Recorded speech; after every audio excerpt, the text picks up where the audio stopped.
The rain lashed against the windshield with brutal force, transforming the city streets into a blurred maze of neon lights and shadows.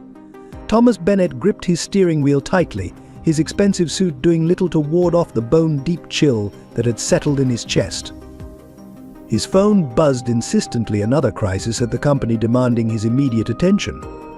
For 5 years since Sarah's disappearance, work had been his only refuge, but a flash of movement caught his eye. Through the curtain of rain, he glimpsed a small figure darting between the trash cans, a boy, no more than 12, his tattered clothes hanging like rags on his thin frame. Their eyes met for a brief moment, steel blue eyes filled with an ancient wisdom that no child should possess. The screech of tires shattered the moment.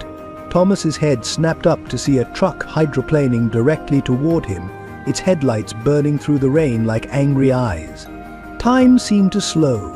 His hands froze on the wheel, his mind blank with terror. Then something hit him, not the truck, but a small, desperate force from the side. The boy had sprinted from the shadows, throwing himself against Thomas with surprising strength. They tumbled together as the truck roared past, missing them by inches. The impact with the pavement was brutal. Thomas felt the rough concrete tear at his clothes, heard the boy's sharp cry of pain. They rolled to a stop near a storm drain, the icy rain washing over them in sheets. Mister, are you okay?" The boy's voice trembled. Whether from cold or fear, Thomas couldn't tell. Blood trickled from a nasty gash on the child's arm, but his only concern seemed to be for the man he'd just saved. "You're hurt," Thomas managed, trying to sit up. Why did you do that? You could have been killed." The boy's response, barely audible above the rain, would haunt Thomas forever, because every life matters, sir. Even if nobody thinks mine does. In that moment, soaked to the bone and sitting on the cold pavement, Thomas Bennett felt something crack inside him, the wall of ice he'd built around his heart since Sarah vanished. This child, who had nothing, had risked everything to save a stranger. The wail of approaching sirens filled the air, but neither moved. They remained there, the wealthy businessman and the homeless boy, bound together by an act of pure sacrifice that would change both their lives forever. If you found this opening scene compelling and want to discover how Thomas and the brave young boy's lives intertwine, please consider subscribing to our channel. Your support motivates us to continue crafting emotional stories that touch hearts and celebrate the power of human kindness and sacrifice. Thomas Bennett wasn't always the cold, distant figure who haunted the corridors of Bennett Enterprises. Before Sarah's disappearance, he had been known for his warm smile and generous spirit. The transformation began 5 years ago, on the rainy October night when his wife vanished without a trace. At 45, Thomas was the epitome of success by society's standards. His company, which started as a small investment firm, had grown into a financial empire spanning the East Coast. The Bennett name adorned sleek skyscrapers, his face graced business magazines, and his wealth could buy anything except answers about Sarah's fate. The change in him was gradual but profound. The corners of his mouth, once quick to turn upward, now seemed permanently etched in a downward curve. His dark hair had begun graying at the temples, not from age but from the weight of sleepless nights spent searching for clues. His brown eyes, which Sarah used to say sparkled like autumn sunlight through whiskey, had become dull and distant. Every morning Thomas would stand before the floor-to-ceiling windows of his penthouse office, watching the city wake up below. His reflection showed a man impeccably dressed in tailored suits that cost more than most people's monthly salary, but his eyes told a different story, one of loss, loneliness, and a gnawing emptiness that no amount of wealth could fill. The investigation into Sarah's disappearance had gone cold years ago. The police had found nothing, no ransom demands, no signs of foul play, no body. It was as if she had simply vanished into thin air. The only clue was her car, found abandoned near the city's industrial district, with no signs of struggle. The last security camera footage showed her driving away from her doctor's appointment, looking troubled but otherwise normal. Thomas had hired private investigators, offered rewards, and spent countless hours retracing her steps. Each dead end, each false lead, had chipped away at his humanity until he retreated into himself, building walls so high that even his closest friends couldn't reach him anymore. His response to the pain was to work obsessively. He arrived at the office before dawn and left long after sunset, drowning himself in spreadsheets and acquisitions. His employees whispered about him the man who turned to ice, the billionaire who forgot how to smile. They didn't understand that every moment of stillness was torture, filled with memories of Sarah's laugh, her touch, the way she would surprise him with coffee on long workdays. The grand Bennett mansion, once filled with warmth and the promise of family, had become a mausoleum of memories. Sarah's belongings remained exactly as she'd left them, her favorite books still bookmarked on the nightstand, her gardening gloves still hanging by the back door. Thomas couldn't bring himself to move them, as if maintaining this shrine might somehow bring her back. The only time he showed any emotion was during his monthly visits to the detective assigned to Sarah's case. These meetings had become shorter and more perfunctory over the years, but Thomas refused to stop them. It was his way of telling the world and himself that he hadn't given up hope. Yet beneath the frozen exterior, something of the old Thomas remained. It surfaced in small ways: the anonymous donations to women's shelters, the college scholarships quietly offered to employees' children, the way his hand would sometimes drift to the wedding ring he still wore. These moments were rare glimpses of the man he used to be, like sunshine breaking through storm clouds. But it would take something extraordinary to thaw the ice around Thomas Bennett's heart, something like a brave young boy who would risk everything to save a stranger's life, reminding him that in a world of spreadsheets and profit margins, the most valuable things couldn't be measured in dollars and cents. Michael Anderson had learned early that the streets of Boston showed no mercy to 12-year-old boys, no matter how innocent their hearts. His home was wherever he could find shelter: abandoned buildings, bridge underpasses, the occasional church doorway when the priests turned a blind eye. Yet despite the harshness of his circumstances, Michael possessed a spirit that refused to be broken. His eyes, a striking shade of blue that seemed too old for his young face, held a peculiar mix of wisdom and hope. The same hands that deftly picked through dumpsters for food would gently help younger street kids find safe sleeping spots or share his meager findings with elderly homeless people. Even in his darkest moments, Michael maintained an unwavering belief in human kindness. The story of how he ended up on the streets was tragically common yet uniquely heartbreaking. His mother, a single parent struggling with addiction, had disappeared 3 years ago, leaving him in the care of a state system that failed him repeatedly. Foster homes turned out to be places of neglect or abuse, and group homes felt like prisons. After his 5th placement ended in violence, Michael chose the streets over another roll of the system's cruel dice.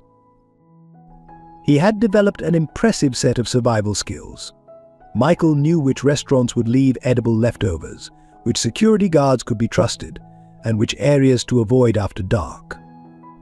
He'd mastered the art of becoming invisible when necessary and appearing presentable enough to avoid suspicion when he needed to blend in with the regular world.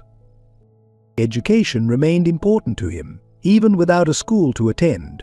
He would spend hours in the public library, reading everything from medical textbooks to adventure novels. The librarians, touched by his earnest desire to learn, often slipped him sandwiches and turned a blind eye to his unwashed appearance. Michael dreamed of becoming a doctor someday, of helping others who had no one else to turn to. His most prized possession was a worn notebook, protected in a plastic bag, where he kept careful records of the people he encountered: names, conditions, and needs. It was his way of maintaining humanity in a world that treated him as invisible. He had even developed a basic understanding of first aid, becoming an unofficial medic for other street kids. Despite the hardships, Michael never turned to crime or violence. He would rather go hungry than steal, would rather sleep in the cold than join the gangs that occasionally tried to recruit him. This moral compass, unusual for someone who had every reason to be bitter, earned him a reputation among both the homeless community and the social workers who occasionally crossed his path. There was something else that set Michael apart: his ability to read people. He could spot genuine kindness beneath stern exteriors and detect danger behind friendly smiles. This gift had kept him alive more than once, helping him avoid those who would do him harm while finding unlikely allies in his daily struggle for survival. But beneath his mature exterior lay the heart of a child who still yearned for the simplest things: a warm bed, a safe place to call home, someone to say goodnight to. At night, curled up in whatever shelter he'd found, Michael would sometimes allow himself to imagine what it would be like to have a family again. These dreams were his most closely guarded secret, more precious than any material possession. His encounters with other street kids had taught him that hope was dangerous. It could break you faster than any physical hardship. Yet Michael couldn't help but hope. He believed that someday something would change. That belief sustained him through cold nights and empty stomachs, through loneliness and fear. It was this same hope that would lead him to risk his life for a stranger on a rainy night, setting in motion events that would change not only his life, but the lives of everyone he would touch. Sarah Bennett's disappearance had left more questions than answers.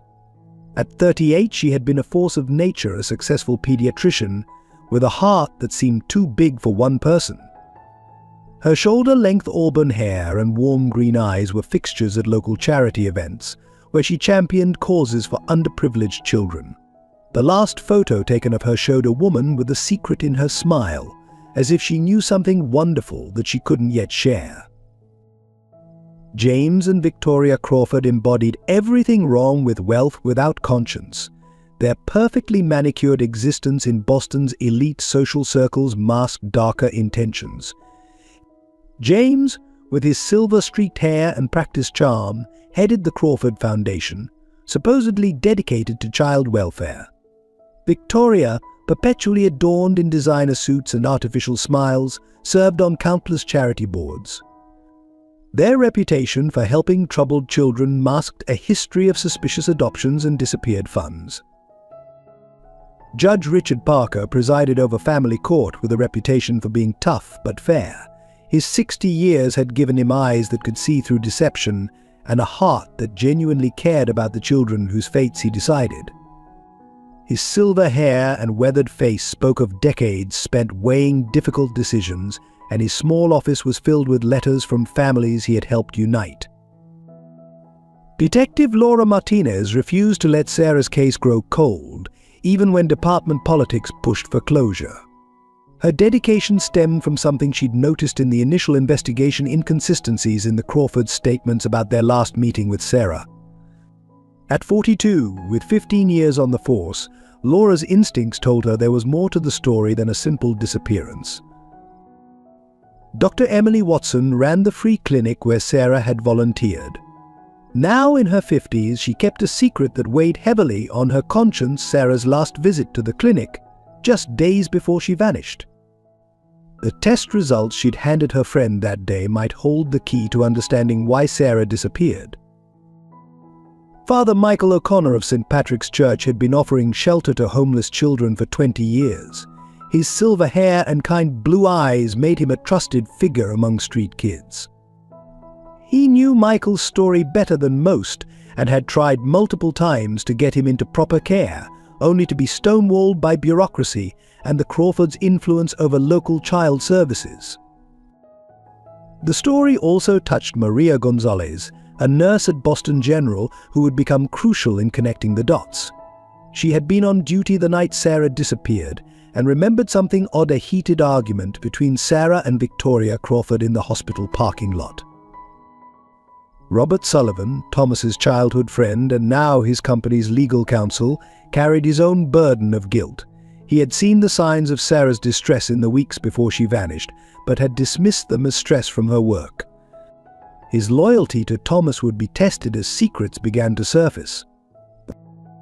These characters orbited around the central story of Thomas, Michael, and Sarah, each holding pieces of a puzzle they didn't yet understand they were part of. Their lives would interweave in ways none of them could predict, drawn together by fate, choice, and the unshakable bonds of human connection. The stage was set for a story that would challenge their assumptions, test their loyalties, and ultimately reveal that family isn't always about blood. Sometimes it's about the people who choose to stand beside you when the world turns dark. Each of them would play a crucial role in the events about to unfold, their actions rippling out to affect not just Thomas and Michael's lives, but the very fabric of their community's understanding of justice, compassion, and what it truly means to be family. The morning sun barely penetrated the maze of downtown Boston's alleyways as Michael emerged from his makeshift shelter behind a dumpster in the financial district. His few possessions were carefully packed in a worn backpack, a change of clothes from the church donation bin, his precious notebook wrapped in plastic, and a half-empty water bottle. The early hours were crucial for survival. This was when bakeries discarded yesterday's unsold goods, when restaurant workers might be persuaded to share leftover food before the morning rush began. Michael had mapped out every potential food source within walking distance, timing his rounds with precision born of necessity. "Good morning, Mrs. Chen," he called softly to the elderly woman who ran the corner store. She pretended not to see him picking through her dumpster each morning, sometimes deliberately leaving edible items in clean bags. Today he found a slightly bruised apple and a package of day-old sandwiches, a feast by his standards. The city was waking up around him, suits and briefcases hurrying past without a glance in his direction. Michael had mastered the art of invisibility, knowing exactly how to stand so people's eyes would slide right past him. It was a survival skill as important as finding food or safe shelter. His morning routine included checking on other street kids in his unofficial network. Behind the public library, he found Tommy, a 9-year-old who had fled an abusive foster home last week. Michael shared half his sandwich, knowing the younger boy needed it more than he did. "You got to be careful," Tommy Michael advised, watching the younger boy devour the food. "The shelter on 4th Street is safer than sleeping here. The librarians will call social services if they spot you too often." His voice carried the weight of experience, of lessons learned the hard way. By mid-morning, Michael had made his way to his favorite spot, a small alcove near the entrance of Bennett Enterprises. He'd chosen this location carefully. The security guards were less aggressive here, and the well-dressed people entering and exiting the building sometimes dropped change without noticing. More importantly, the building's heating vents provided warmth on cold days. From his vantage point, Michael often watched Thomas Bennett arrive in his expensive car, always alone, always looking troubled, despite his wealth. Something about the man's sadness resonated with Michael. He'd seen the same look in his own reflection, the look of someone who had lost something irreplaceable. "He needs someone," Michael murmured to himself, making a note in his worn notebook. He kept careful observations of the people around him, especially those who seemed as lost as he was. It was his way of staying connected to the world that tried so hard to ignore his existence. The day progressed with its usual challenges. Michael dodged the new security guard who had been trying to clear homeless people from the area. He helped an elderly homeless veteran find his way to the free clinic, knowing doctor. Watson would treat the man kindly. He searched for bottles and cans to recycle, earning enough for a small hot chocolate which he shared with Tommy when their paths crossed again. But today was harder than most. The temperature was dropping, and his thin jacket provided little protection against the growing chill. His stomach growled constantly, the morning sandwich long since digested. Worse, he'd seen a police car circling the area more frequently than usual, likely responding to complaints about homeless people in the financial district. As evening approached, Michael found himself counting the hours until the library closed, knowing he'd have to find a new sleeping spot for the night. His usual place behind the dumpster had been fenced off for construction. The shelters were full, and he didn't trust them anyway. Too many stories of abuse and missing kids. Rain clouds gathered overhead, promising a difficult night ahead. Michael pulled his jacket tighter, watching the last office workers hurrying home to warm houses and waiting families. He allowed himself a moment of longing. Quickly suppressed dreams of comfort were dangerous on the streets. They could break your spirit faster than any physical hardship. Yet something kept him going, a stubborn belief that things could change, that kindness still existed in the world. He'd seen it in small ways, Mrs. Chen's deliberate oversight. Of edible food, the librarian who pretended not to see him reading medical textbooks all day, Father O'Connor, who never pressured him to stay at the church, but always left the door open.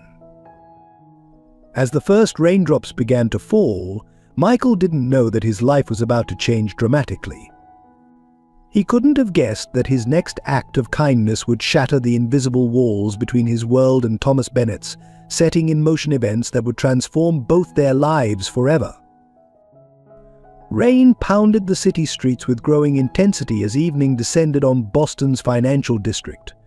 The usual crowd of businesspeople had thinned to a few stragglers hurrying home, their umbrellas bobbing like black mushrooms in the growing gloom. Michael huddled in his regular spot near Bennett Enterprises, watching water cascade down the building's glass facade. Thomas Bennett emerged from the building's revolving doors, his phone pressed to his ear, engagement in what appeared to be a heated discussion about stock prices. His normally impeccable appearance showed signs of strain, his tie slightly loosened, his shoulders tense beneath his expensive suit. "The market doesn't wait for sentiment," Richardson Thomas snapped into his phone, striding toward the crosswalk without looking. "Sell those shares before we lose everything." His focus was entirely on the conversation, oblivious to the changing traffic signals and the approaching danger. Michael saw at first the delivery truck hydroplaning around the corner, its wheels losing traction on the rain-slicked street. The driver was fighting for control, but the heavy vehicle was sliding sideways, bearing down on the crosswalk where Thomas stood, still absorbed in his phone call. Time seemed to slow down. Michael's survival instincts screamed at him to stay put, to remain invisible as he'd learned to be. Who would blame a street kid for not risking his life for a wealthy stranger? But something deeper than instinct moved him, the same force that made him share his food with Tommy, that made him help lost souls find the free clinic. "Mr. Bennett!" Michael's shout was lost in a crack of thunder. Without hesitation, he launched himself from his hiding spot, his worn sneakers slipping on the wet pavement as he sprinted toward the businessman. Thomas looked up at the last possible moment, his face registering first annoyance at the interruption, then horror as he saw the truck bearing down on him. The phone slipped from his hand, clattering to the pavement as he stood frozen in the headlight's glare. Michael hit him with all the force his small body could muster, shoving Thomas clear of the truck's path. The impact sent them both rolling across the wet pavement, the truck's wheels missing them by inches as it skidded past. The sound of screeching brakes and horns filled the air, mixing with the steady drumming of rain. Pain exploded in Michael's arm as they came to a stop near a storm drain. He could feel blood mixing with rainwater, trickling down his sleeve, but his only concern was for the man he'd saved. "Mr. Bennett? Are you okay, sir?" Thomas lay on his back, gasping for breath, his expensive suit soaked and torn. He stared at Michael with a mixture of shock and disbelief. You saved my life," he managed, his voice barely audible above the rain. "Why would you do that?" Michael shifted uncomfortably, suddenly aware of the growing crowd of onlookers. "Because it was the right thing to do," sir, he replied simply, trying to hide his injured arm. Anyone would have done the same. But they both knew that wasn't true. Dozens of people had been on the street, yet only this homeless boy had acted. Thomas struggled to sit up, his eyes fixed on Michael's bleeding arm. "You're hurt. We need to get you to a hospital." "No hospitals," Michael said quickly, already backing away. Hospitals meant questions, meant social services, meant being thrown back into the system he'd fled. I'm fine, really. I'm glad you're okay, Mr. Bennett. Wait, Thomas called out, but Michael had already melted into the gathering crowd, disappearing as completely as if he'd never existed. Thomas was left sitting on the wet pavement, surrounded by concerned onlookers and approaching first responders, his mind reeling from what had just happened. For the first time in 5 years, Thomas felt something crack in his carefully constructed wall of isolation. A homeless child had risked everything to save him, expecting nothing in return. The simple nobility of the act struck him deeply, awakening emotions he'd thought long buried with Sarah's disappearance.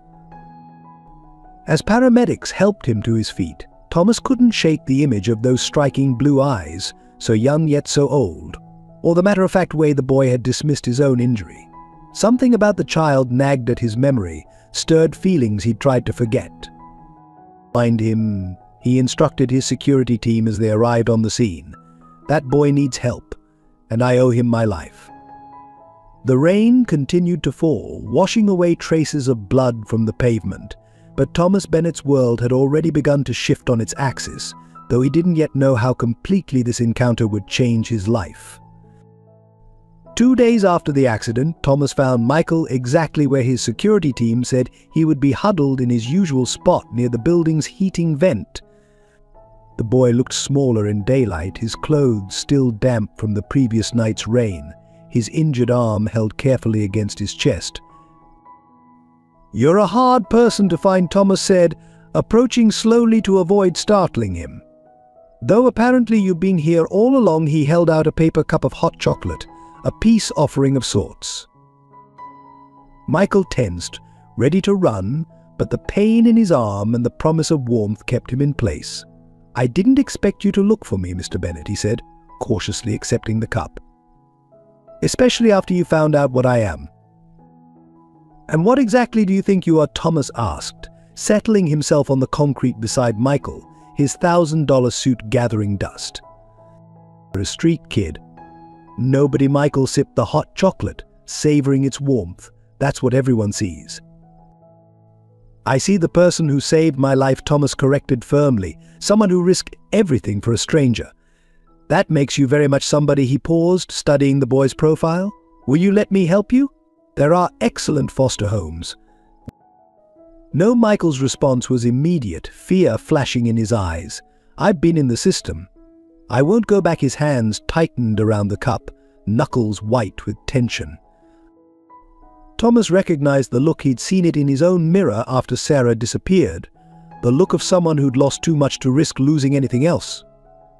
"Then what do you want, Michael? Name it? Money? A place to stay? Education?" Michael was quiet for a long moment, watching people hurry past, living their normal lives. When he finally spoke, his voice was barely a whisper. Could you pretend to be my dad just for one day?" The request caught Thomas off guard. Of all the things the boy could have asked for, money, shelter, anything his wealth could provide, this simple wish struck him to his core. "Your father," Thomas repeated softly. Michael rushed to explain, words tumbling out. "I know it's stupid. I see fathers with their kids sometimes. Going to baseball games, eating ice cream, normal stuff. I've always wondered what that feels like. Just for one day to pretend I'm not invisible, that I belong somewhere." Thomas felt something shift inside him, a door opening in his heart that he'd thought permanently sealed. "Why me?" "Because you look as lost as I feel sometimes," Michael answered with startling honesty. "I've watched you, Mr. Bennett. You're successful and rich, but your eyes are sad, like you're missing something important. Maybe we could both pretend, just for a day." The wisdom in those young eyes struck Thomas speechless. This child who had nothing, had seen through his carefully constructed facade to the emptiness beneath, had recognized in him the same loneliness that plagued his own young life. One day Thomas found himself saying, "One day to be father and son." He stood, brushing off his suit, and held out his hand. "Well then, son, shall we start now?" Michael stared at the offered hand as if it might disappear. "Really? Just like that?" "Just like that," Thomas confirmed. Though first we're getting that arm looked at. No arguments, that's what fathers do. A smile broke across Michael's face, transforming him from a wary street survivor into the child he should have been all along. He took Thomas's hand, allowing himself to be pulled to his feet. "Does this mean I can call you Dad?" Michael asked hesitantly, testing the boundaries of their agreement. Thomas felt an unexpected warmth in his chest at the word. "For today, yes, though I warn you I'm new at this father thing." "That's okay," Michael replied, falling into step beside him. "I'm new at being someone's son. We can figure it out together." As they walked toward Thomas's waiting car, neither could have known how this simple agreement one day of pretend family would change both their lives forever. They couldn't have guessed that this moment would set in motion events that would unravel long-held secrets, challenge powerful enemies, and ultimately reveal that sometimes the families we choose are stronger than the ones we're born into. For now, they were simply a man and a boy, stepping into roles they'd both dreamed of but never dared hope for, their shadows merging in the morning sun as they walked away from the life of the streets towards something new and unexplored. The sun had barely crested the horizon when Thomas's Bentley pulled up to Michael's usual spot. He found the boy already waiting, wearing the same worn clothes but with a freshly washed face and combed hair, clear signs he'd made an effort to look presentable for their day together. "Good morning," Dad, Michael said hesitantly, testing the word. His injured arm was now properly bandaged, thanks to their hospital visit the previous day. Thomas had managed to avoid involving social services by calling in a favor from Dr. Watson at the free clinic. "Good morning, son," Thomas replied, surprised by how natural the word felt. Ready for your first day as a Bennett, he opened the passenger door, noting how Michael paused before getting in, as if still expecting this to be some elaborate trick. The drive to Adventure World was filled with Michael's barely contained excitement. His eyes grew wide as they approached the massive amusement park gates, the morning sun glinting off roller coaster tracks that seemed to touch the clouds. "I've never been to a place like this," Michael admitted, pressing his face against the window. "I used to watch other families go in, sometimes. I'd imagine what it was like inside." Thomas felt a pang in his heart. "Well, today we're doing everything. Every ride, every game, every ridiculous carnival food you can think of. That's what fathers and sons do, right?" Their first stop was the park's newest roller coaster, the Thunderbolt. Michael stood at the entrance, trying to mask his nervousness with bravado. "It's really high," he observed, watching the cars hurtle through loops and corkscrews. "We can start with something smaller," Thomas offered, but Michael shook his head. "No, I want to try it. Will you? Will you hold my hand?" Just until we start, the question was barely audible, as if Michael feared asking for this small comfort might break their pretend relationship. Thomas found himself reaching for the boy's hand without hesitation. "That's what dads are for," he said simply. They waited in line together, Michael's small hand gripping his tightly as they watched the ride's terrifying twists and turns. As they strapped in, Thomas noticed Michael's knuckles were white on the safety bar. "Remember," he said softly, "I've got you. Nothing bad will happen while I'm here." The ride was a blur of speed and excitement. Michael's initial scream of terror transformed into whoops of joy as they spun and dove through the air. When they stumbled off, both dizzy and laughing, something had shifted between them. The pretense of their relationship had begun to feel remarkably real. They spent the morning trying every ride they could find. Thomas found himself remembering how to play, how to laugh without reservation. Michael's enthusiasm was infectious, his joy at each new experience pure and unfiltered. They shared cotton candy and hot dogs, played rigged carnival games, Thomas quietly slipping the operator extra money to ensure Michael won a stuffed bear, and took silly photos in the booth near the carousel. By early afternoon, they paused for ice cream, sitting on a bench overlooking the park's central lake. Michael had chocolate smeared on his chin, and Thomas found himself automatically reaching out with a napkin to wipe it away, a gesture so paternal it surprised them both. "Is this what it's really like?" Michael asked suddenly, his voice thoughtful. "Having a dad?" Thomas considered the question carefully. "I suppose it's different for everyone. My own father was stricter. We never did things like this." He paused, realizing something. "I think I'm learning as much about being a father today as you are about being a son." Michael nodded, finishing his ice cream cone. "You're good at it," he said simply. "Better than you think then." After a moment, I wish this wasn't pretend." The words hung between them, heavy with meaning. Thomas found himself wishing the same thing, surprised by how quickly this street-smart, kind-hearted boy had worked his way past his defenses. Before he could respond, Michael jumped up, pointing excitedly at the park's Ferris wheel. "Can we go on that next?" "Please, Dad." Thomas stood, pushing aside the complexity of his emotions. "Race you there," he challenged, and they took off through the crowd, their laughter joining the carnival music and excited screams that filled the air. Neither noticed the man watching them from behind a newspaper, speaking quietly into a phone. "Mr. Crawford?" "Yes, I found him. The Bennett man has him." "No, sir.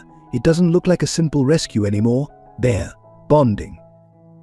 "Should I continue surveillance?" The observer's eyes narrowed as he watched Thomas lift Michael onto his shoulders for a better view of the park. "Yes, sir. I understand. This could complicate everything." The accident happened so quickly that neither saw it coming.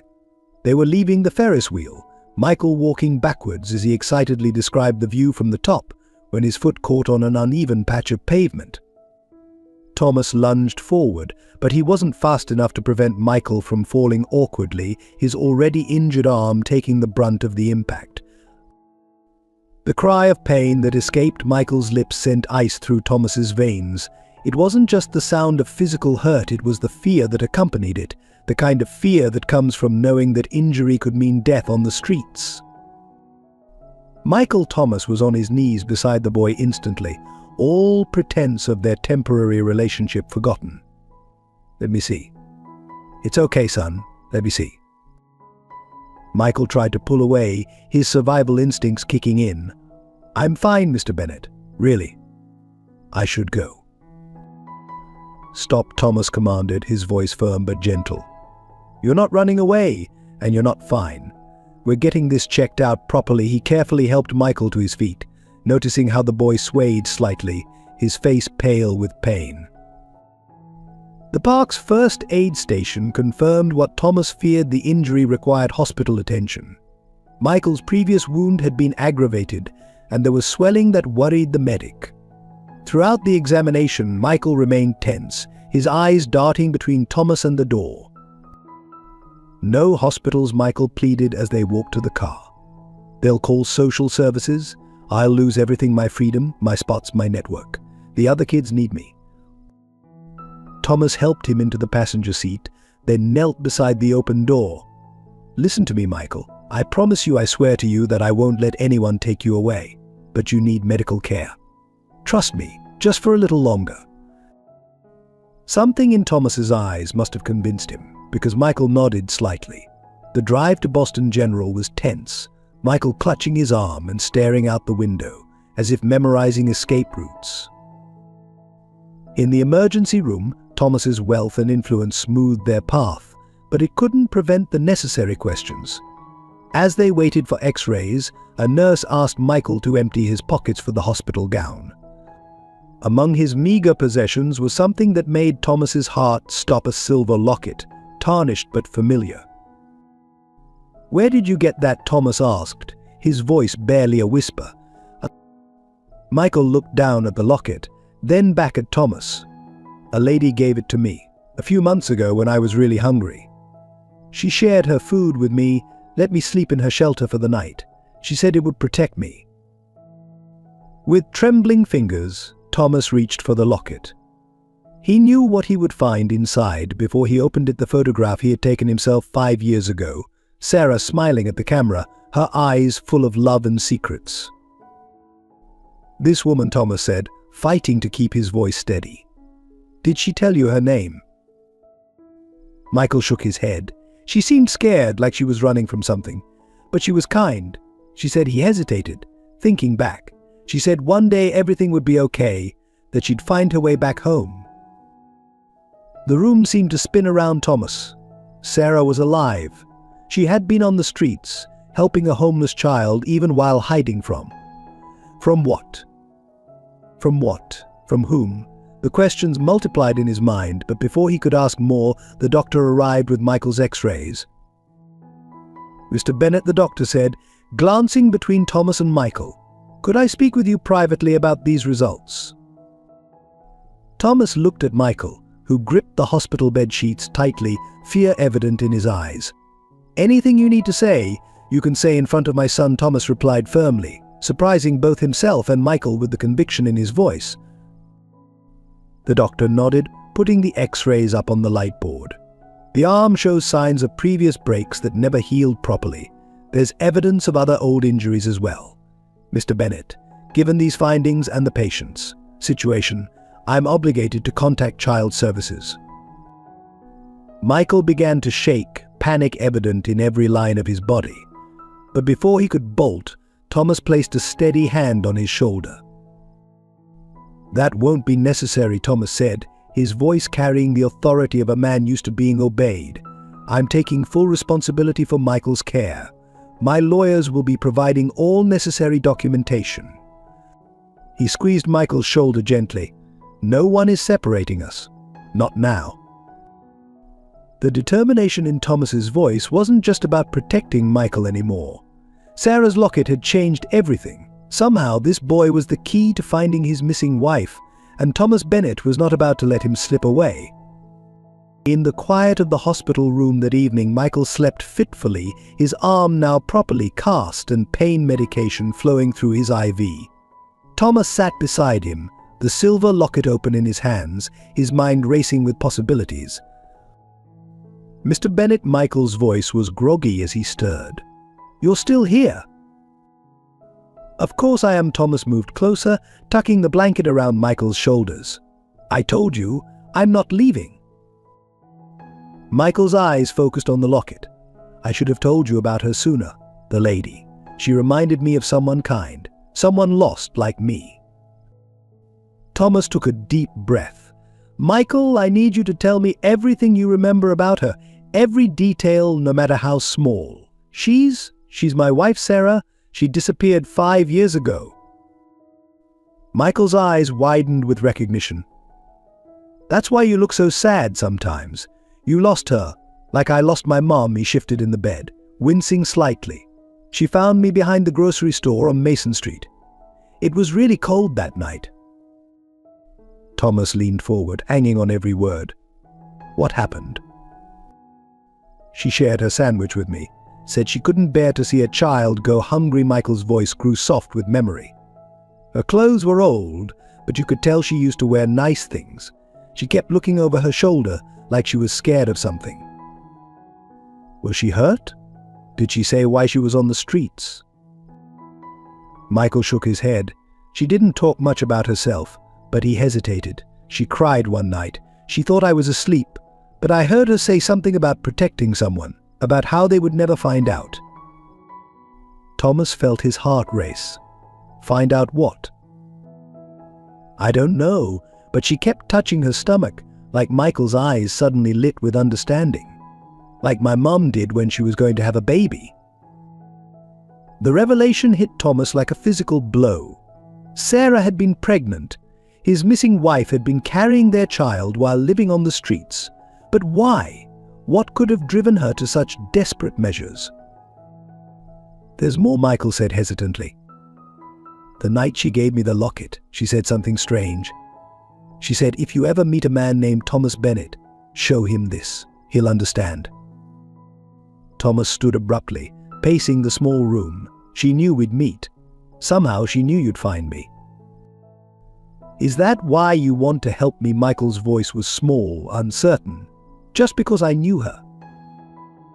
Thomas turned back to the bed, seeing the fear of rejection in Michael's eyes. "No," he said firmly, sitting on the edge of the bed. "I want to help you because of who you are. Finding out about Sarah.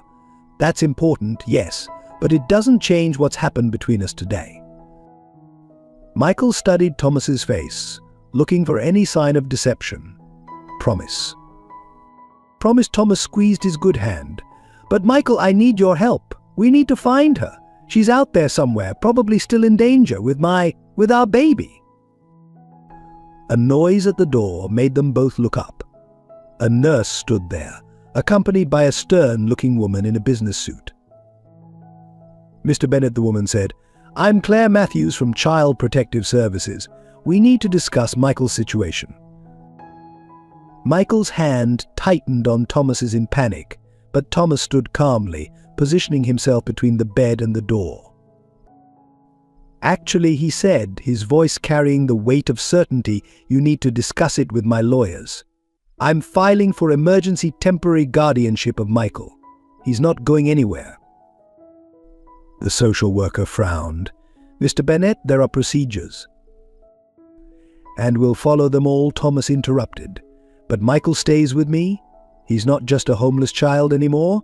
He's our only link to my missing wife, which makes this a police matter as well as a custody issue."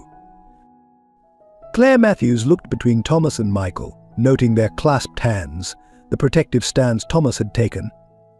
"This is highly irregular," she began, but Thomas cut her off again. "So is a missing woman living on the streets while pregnant. So is a conspiracy that forced her into hiding. Something bigger is happening here, Ms. Matthews, and separating us now could put both Sarah and Michael in danger." The social worker hesitated, then nodded slowly. 24 hours, Mr. Bennett. You have 24 hours to get your lawyers involved and file the proper paperwork. After that, Thomas said firmly, Michael will be legally under my protection and we'll find out exactly what happened to my wife. As the social worker left, Michael tugged at Thomas's sleeve. "You meant it? About keeping me?" Thomas looked down at the boy who had saved his life, who had unknowingly carried the key to finding Sarah all this time, and felt the last of his emotional walls crumble. "Yes, Michael, I meant every word." The next 24 hours unfolded in a blur of legal activity within Thomas's penthouse office at Bennett Enterprises. Robert Sullivan, Thomas's childhood friend and head legal counsel, worked tirelessly through the night, surrounded by stacks of documents and empty coffee cups. "Thomas, what you're asking isn't simple," Robert said, rubbing his tired eyes. "Emergency guardianship requires extraordinary circumstances, even with your resources." "We have extraordinary circumstances," Thomas interrupted, pacing the room while Michael slept on the office couch, his injured arm cradled against his chest. "He's connected to Sarah's disappearance. That has to count for something." "It might," Robert admitted, "but the Crawfords have already filed their own petition for custody." Thomas stopped pacing. "The Crawfords? James and Victoria Crawford? What possible interest could they have in Michael?" "They're claiming prior knowledge of his case through their foundation. They're painting themselves as concerned philanthropists worried about a vulnerable child being used to further your obsession with finding Sarah." The mention of the Crawfords triggered a memory in Thomas's mind, Sarah's unusual tension after meetings with Victoria Crawford in the weeks before her disappearance. He'd dismissed it then, but now. Detective Laura Martinez arrived shortly after dawn, her presence adding another layer to the complex situation. "The locket gives us probable cause to reopen Sarah's case," she explained, examining the silver pendant. "And Michael's testimony about her condition could change everything." "She was pregnant," Thomas said softly, the words still difficult to say. "My wife was pregnant and living on the streets. Why didn't she come to me?" Laura shared a significant look with Robert.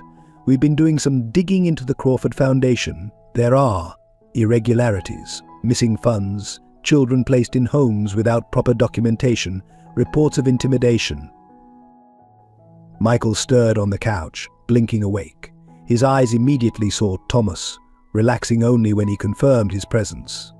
"What's happening?" he asked, voice thick with sleep. Thomas sat beside him, automatically adjusting the blanket around his shoulders.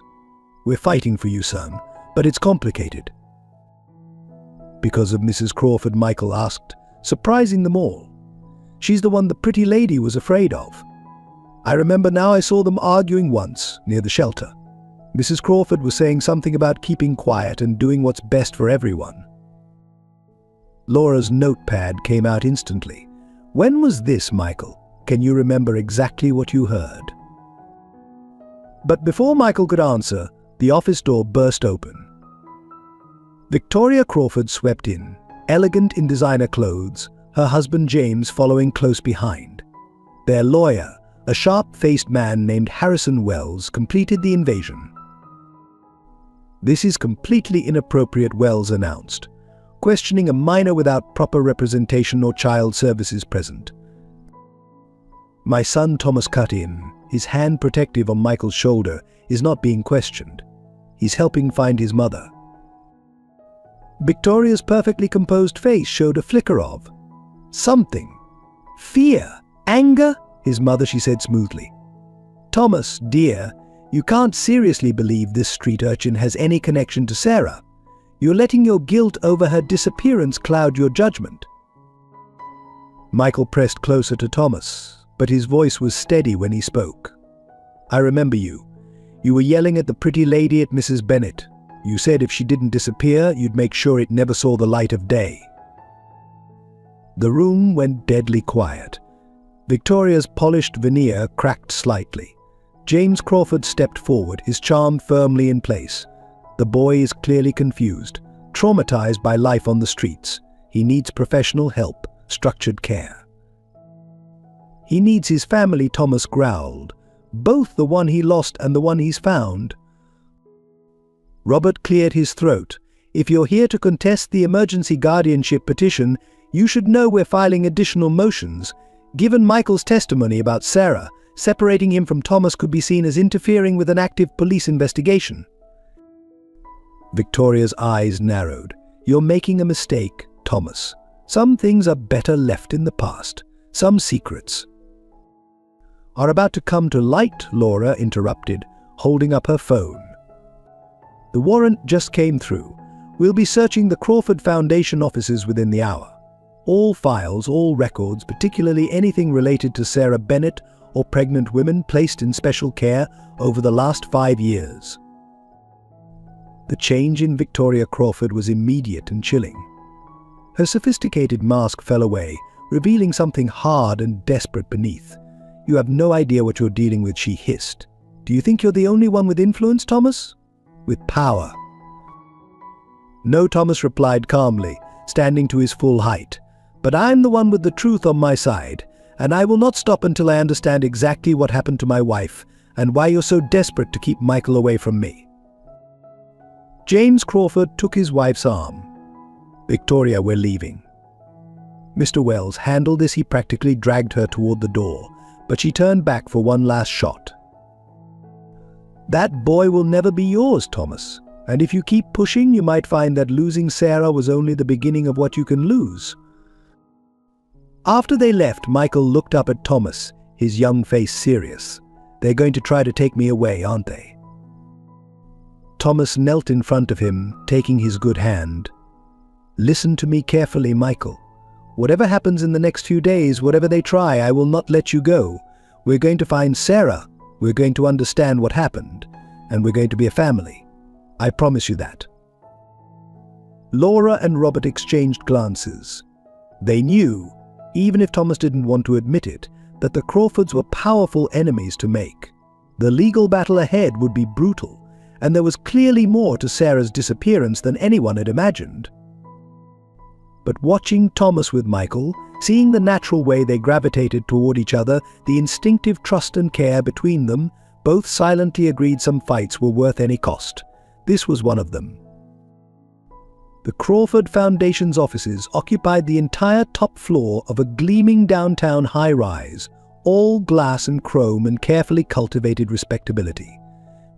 Detective Laura Martinez led her team through the pristine corridors, search warrant in hand, while Victoria Crawford's personal assistant trailed behind them, protesting each open drawer and examined file.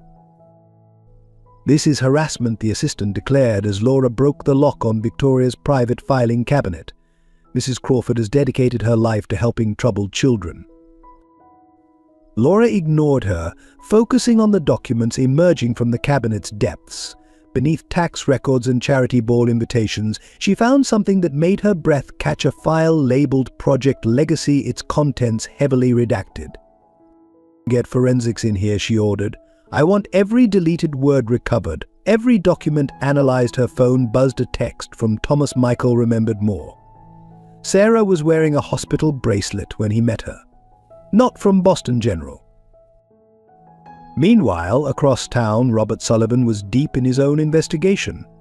Years of friendship with Thomas had taught him to trust his instincts, and right now those instincts were screaming that Sarah's disappearance and the Crawfords' interest in Michael were connected by something darker than philanthropy. Check every private hospital and clinic within 100 miles, he instructed his team. Focus on any connection to the Crawford Foundation, especially their special care programs for pregnant women. The pieces began falling into place with frightening speed. A pattern emerged: young mothers vanishing, babies adopted through the foundation to wealthy families, massive donations changing hands. But Sarah had been different. She'd escaped. At the Bennett mansion, Thomas worked to keep Michael safe while pursuing his own angles.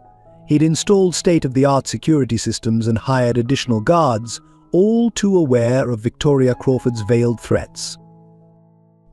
"Tell me again about the hospital bracelet," he urged Michael gently. They sat in the library, the boy's injured arm propped on pillows as he struggled to remember details. "It was white, with blue writing," Michael said, brow furrowed in concentration. "I saw it when she gave me food. She tried to hide it, but I'm good at noticing things. You have to be on the streets." "Did you see any words? Numbers?" Michael closed his eyes. There was a symbol, like a tree. And letters. P and L, I think. Thomas's phone rang. "Robert." "Providence Lakes Private Hospital," his friend said without preamble. "It's owned by a subsidiary of the Crawford Foundation. They specialize in discreet maternity care. And Thomas, they've had 6 fires in 5 years, all in their records room." "Destroying evidence," Thomas growled. "What have you found about their adoption programs?" "That's the thing. On paper, they're pristine. But I've been talking to former employees. The Crawfords have been running what amounts to a high-end baby trafficking operation. They target vulnerable pregnant women, especially those with complicated situations." "Sarah wasn't vulnerable," Thomas objected. "She was happy, successful." "And carrying your child," Robert cut in. "Think, Thomas, what would that baby be worth? A Bennett heir with your resources and connections." The implication hit Thomas like a physical blow. He looked at Michael, who was pretending not to listen while drawing in his notebook. The boy had survived on the streets through wit and observation. He'd seen Sarah, talked to her when everyone else had failed to find her. They threatened her, Thomas realized. They must have found out about the pregnancy and tried to force her into their program. But she ran. "And they've been looking for her ever since," Robert confirmed. "Thomas, be careful. If they're willing to go to these lengths..." A crash from outside interrupted him. Michael's head snapped up, his street-honed instincts already alert. Thomas moved to the window in time to see dark figures scaling the security fence. "They're here," he said quietly, ending the call. "Michael, remember what we practiced? The safe room." Michael was already moving, years of survival experience evident in his silent, efficient motion despite his injured arm. "What about you?" "I'll be right behind you. Go."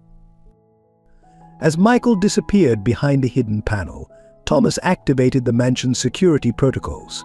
Lights blazed, alarms blared, and steel shutters began descending over the windows. His phone buzzed again. Laura this time. "Thomas, the files. It's worse than we thought. The Crawfords aren't just selling babies. They're grooming them, placing them with specific families for some kind of long-term plan. Sarah must have discovered. The power cut out, plunging the mansion into darkness. Thomas's security system had backup generators, but the momentary blackness sent a chill down his spine. They're not here for Michael, he realized, speaking into the phone's darkness. Not just for him anyway. They're here to silence us before we can expose everything. Laura's voice was tight with urgency. Hold them off. Backup is coming. And Thomas? We found something else. Sarah left a message hidden in the Foundation's files. It's addressed to you, dated just last week. The first window shattered before she could say more. Thomas dropped the phone, moving silently toward the safe room. Whatever the Crawfords were planning, whatever secret Sarah had uncovered, one thing was clear: the truth was finally emerging, and it was more dangerous than anyone had imagined. Behind the hidden panel, Michael waited in the darkness, his good hand clutching Sarah's locket. He'd survived on the streets through instinct and observation. Now those same skills told him that everything is future. Thomas's life, Sarah's freedom hinged on what would happen in the next few minutes. The sound of footsteps echoed through the mansion, drawing closer.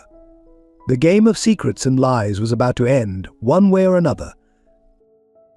Detective Laura Martinez spread the recovered files across her office desk, pieces of a puzzle 5 years in the making. Each document revealed a new layer of the Crawford Foundation's operations, but Sarah Bennett's case stood out as unique. "Look at this," she said to Robert Sullivan, pointing to a partially burned document. Sarah wasn't just another victim, she was investigating them from the inside.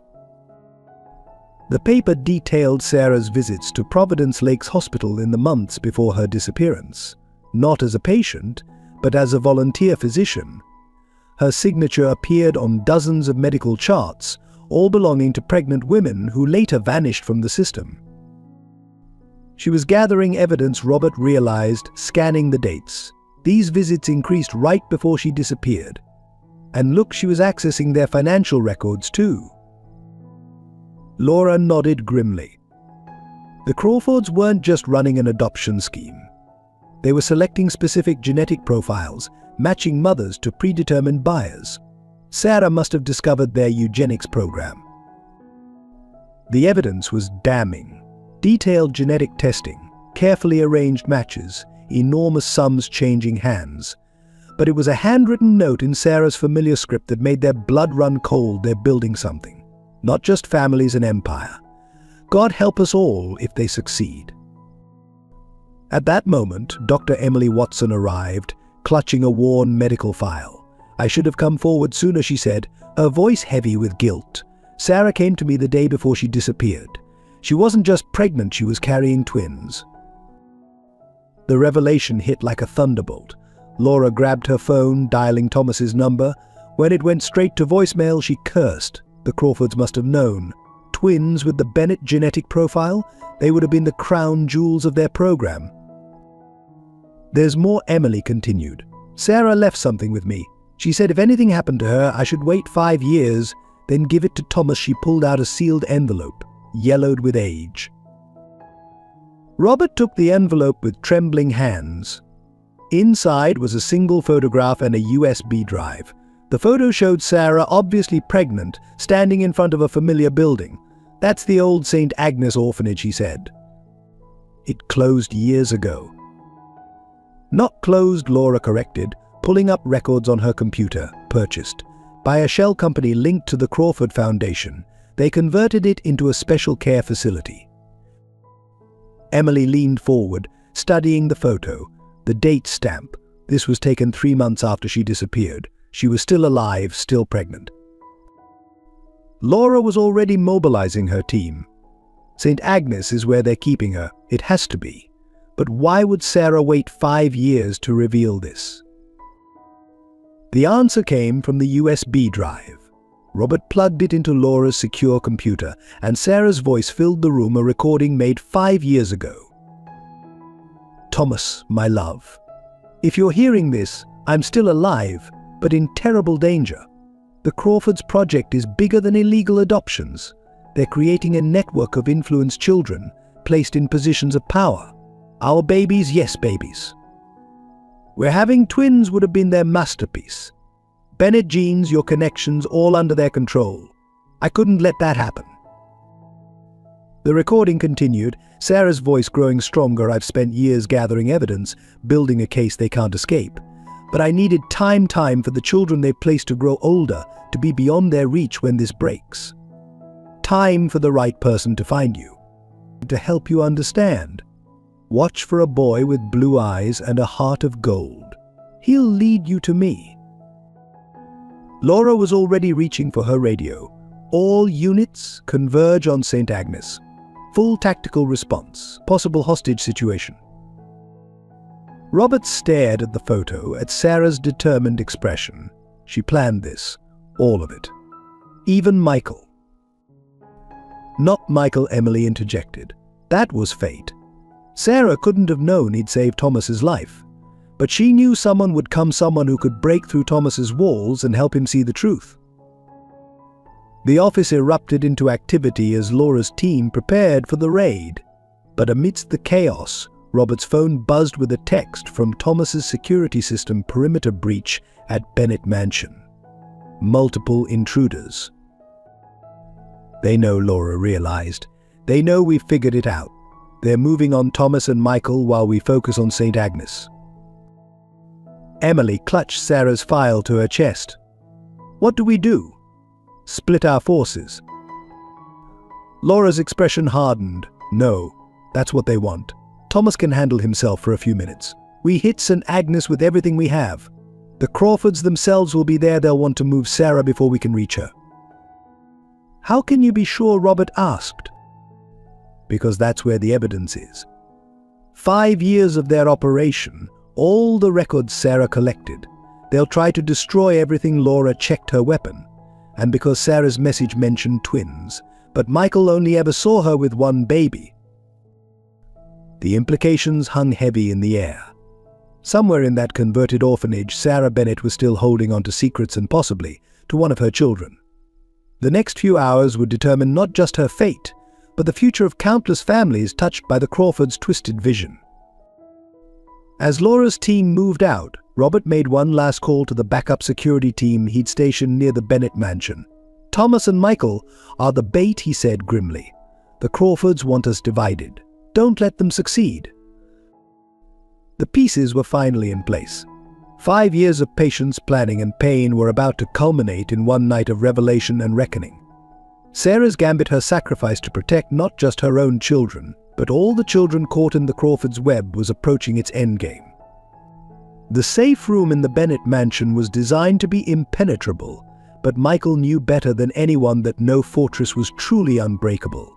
Years on the streets had taught him that there were always weak points, always ways in or out. Mr. Bennett, he whispered into the darkness. Dad, the second word still felt strange on his tongue, but right now it was the only thing keeping his fear at bay. The sounds of intruders echoed through the mansion's halls, footsteps, whispered commands, the occasional crash of something valuable being knocked over. Michael pressed his ear against the hidden door, using the skills that had kept him alive on the streets to track their movements. Thomas's voice came from somewhere nearby, calm but urgent. Stay quiet, Michael. No matter what you hear, stay hidden. Then came the sound Michael had been dreading, the scrape of metal on metal, the click of a lock being expertly picked. The safe room's door, supposedly unpickable, began to open. Well, well, Victoria Crawford's voice dripped with false sweetness. What a clever hiding place. Did you really think we wouldn't find you? Michael backed away, his injured arm throbbing as he pressed himself against the far wall. 2 men in black tactical gear entered, their movements professional and precise. Behind them, Victoria Crawford stood in an expensive suit that seemed out of place among the violence. Don't touch him, Thomas's shout was followed by the sound of a struggle. Restrain Mr. Bennett, Victoria ordered. Carefully. We don't want any unfortunate accidents. Yet. The men moved toward Michael, but street instinct took over. He feinted left, then dove right, slipping between them with the agility that had saved him countless times before. But his injured arm slowed him just enough a hand caught his jacket, spinning him around. "Let me go," Michael fought with the desperate strength of a cornered animal. "Mr. Bennett. Dad." Victoria's laugh was cold. "Dad?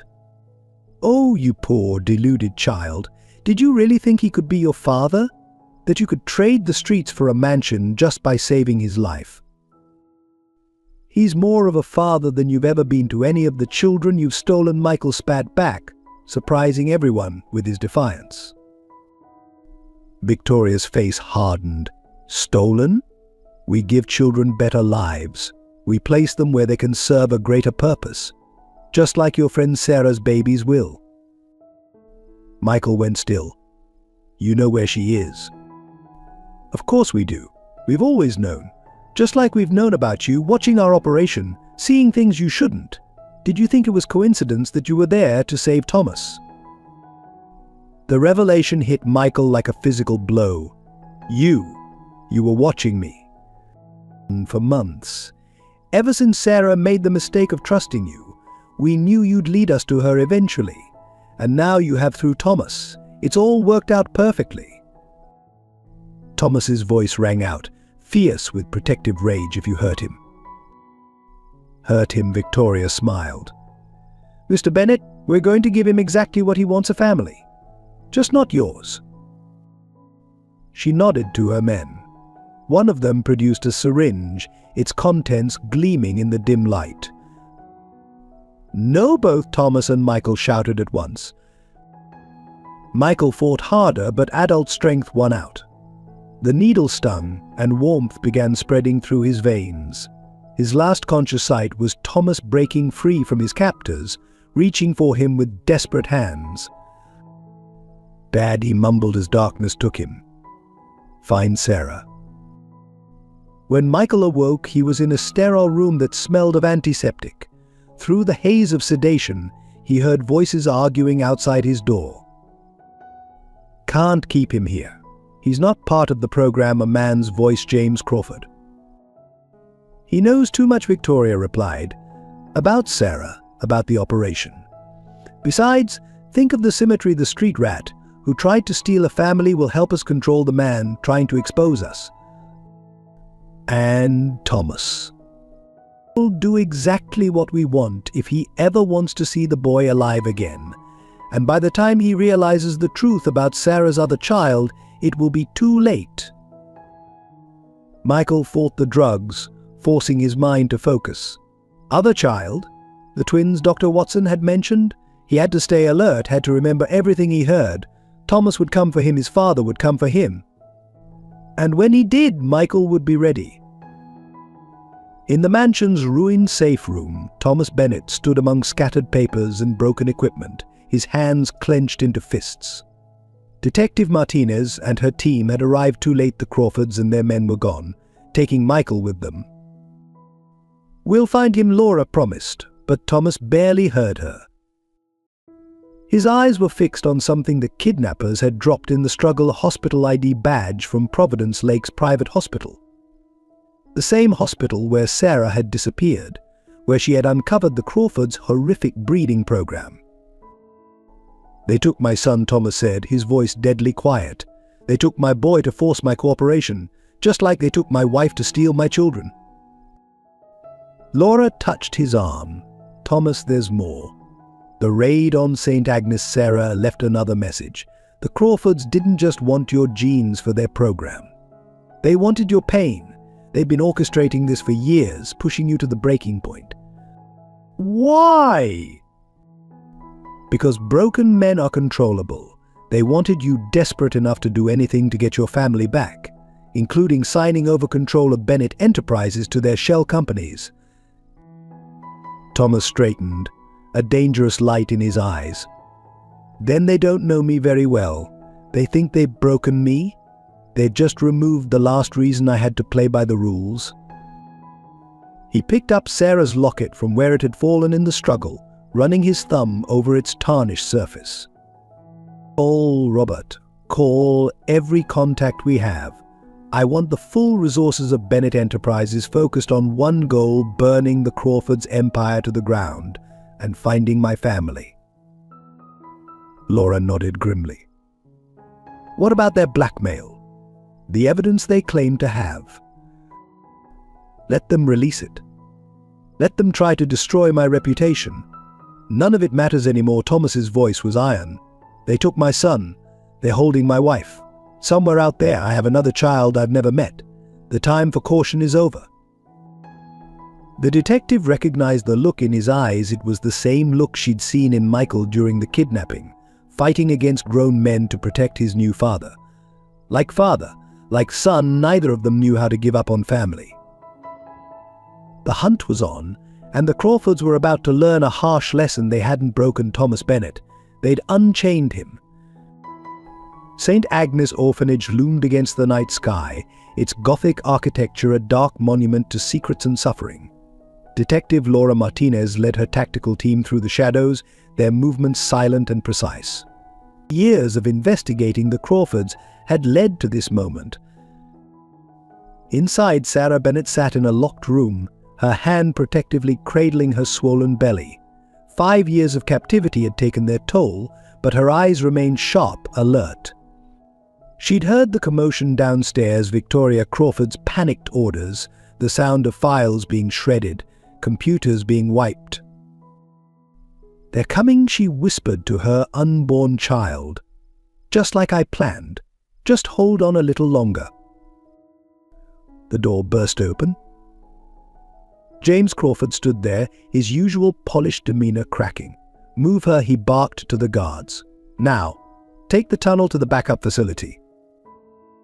Sarah allowed herself a small smile. "It's too late, James. You've lost." "Lost," he grabbed her arm roughly. "Your husband is about to sign over everything to save that street rat you befriended. Our plan worked perfectly." "Did it?" Sarah's voice was calm. "Did you really think I spent 5 years here just waiting to be rescued? That I didn't have my own plans?" A distant explosion rocked the building. Laura's team breaching the main entrance. James's grip tightened painfully. "The evidence is gone," he snarled. "Everything you thought you collected, every record you tried to hide, we've destroyed it all." Sarah's laugh was unexpected, almost musical. "You still don't understand. The evidence was never in your files. It's in the children themselves, the ones you place so carefully in positions of power. Did you check their blood types lately? Their genetic markers?" James's face went pale. "What did you do?" "I'm a doctor, remember? While you were watching my medical records, making sure I stayed healthy enough to carry Thomas's child, I was watching your special adoptions, changing test results, switching samples, all those perfect genetic matches you promised your buyers. Not so perfect after all?" Another explosion closer now. Sarah could hear shouts, gunfire. "You're lying," James whispered, but doubt had crept into his voice. "Am I?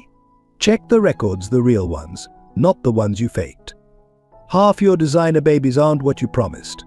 When those families find out they paid millions for ordinary children, that their precious genetic dynasty is built on lies, well, I imagine they won't be very happy." James raised his hand to strike her, but Sarah didn't flinch. "Go ahead. But remember, I'm still carrying a child you need. The last true Bennett heir, since you lost the first one." "We didn't lose anything," he spat. "That boy is exactly where we want him. Victoria will break his spirit, just like we broke yours." Sarah's eyes flashed. "You never broke me. Everything I did, every moment of captivity, every humiliation was to protect my children. All of them. Including Michael." The door crashed open again. This time it was Victoria, her designer suit dusty from the chaos downstairs. "The police are inside. We need to move." "She's been playing us," James said. "The genetic tests, the placements." Victoria's face contorted with rage. "It doesn't matter. We still have her. We have the street rat, and soon we'll have Bennett Enterprises. Nobody will care about a few switched test results. You're wrong, Sarah said quietly. Thomas will care, and so will Michael. My son. Victoria froze. What did you say? Why do you think I helped him that night? Why do you think I gave him the locket? Michael is my son, my firstborn, the one I had to give up when I was young and alone, the one you never knew about because you only cared about genetic profiles and breeding programs. The revelation landed like a thunderbolt. All this time, Michael had been more than just a street child who'd seen too much. He was the missing piece of the Bennett family, lost and found in the most unlikely way. Impossible, Victoria breathed. Check his DNA against mine, against Thomas's. Nature has a way of bringing families together, even when monsters like you try to tear them apart. The sound of gunfire was immediate now. Laura's voice echoed through the hall's police. Put down your weapons. James grabbed Sarah's arm again, dragging her toward the secret tunnel, but she was ready. 5 years of playing weak, playing broken, had been a cover. She'd kept herself strong, waiting for this moment. Sarah drove her elbow into James's solar plexus, twisting away as he doubled over. Victoria reached for her, but Sarah was already moving, her doctor's knowledge of anatomy making her strikes precise and devastating. Sarah, Laura's voice, closer now. Sarah Bennett. Here Sarah called back, blocking the tunnel entrance with a heavy shelf. I'm here. The next few minutes were chaos. Laura's team flooded the room, weapons raised. The Crawfords were cornered, their elaborate plan crumbling around them. As handcuffs clicked into place, Sarah faced her captors one last time. You wanted to create a dynasty? You should have remembered real family isn't about genetics. It's about love, the kind that makes a wealthy man care for a street child, the kind that helps a lost boy find his way home. Laura wrapped a blanket around Sarah's shoulders. Are you all right? The baby. Sarah nodded, tears finally falling. We're fine. But Michael, they have Michael and Thomas. Is tearing the city apart looking for you both. Let's get you out of here. Your family's waiting. As they left St. Agnes behind, Sarah clutched Thomas's locket, the twin to the one she'd given Michael. Soon she would hold both her sons, would see Thomas again, would finally have the family she'd sacrificed everything to protect. But first, they had to save Michael from Victoria's backup plan, a plan that even Sarah, with all her careful plotting, hadn't seen coming. The final battle for the Bennett family was just beginning. Providence Lake's private hospital stood abandoned on the outskirts of Boston, its empty windows like blind eyes staring into the night. Thomas Bennett's car screeched to a halt in the crumbling parking lot, his tires sending gravel spraying. But Robert's voice crackled through his phone. Thomas, wait for backup. Martinez is on her way with Sarah. They'll kill Michael if I don't come alone. Thomas cut him off. You saw the video they sent.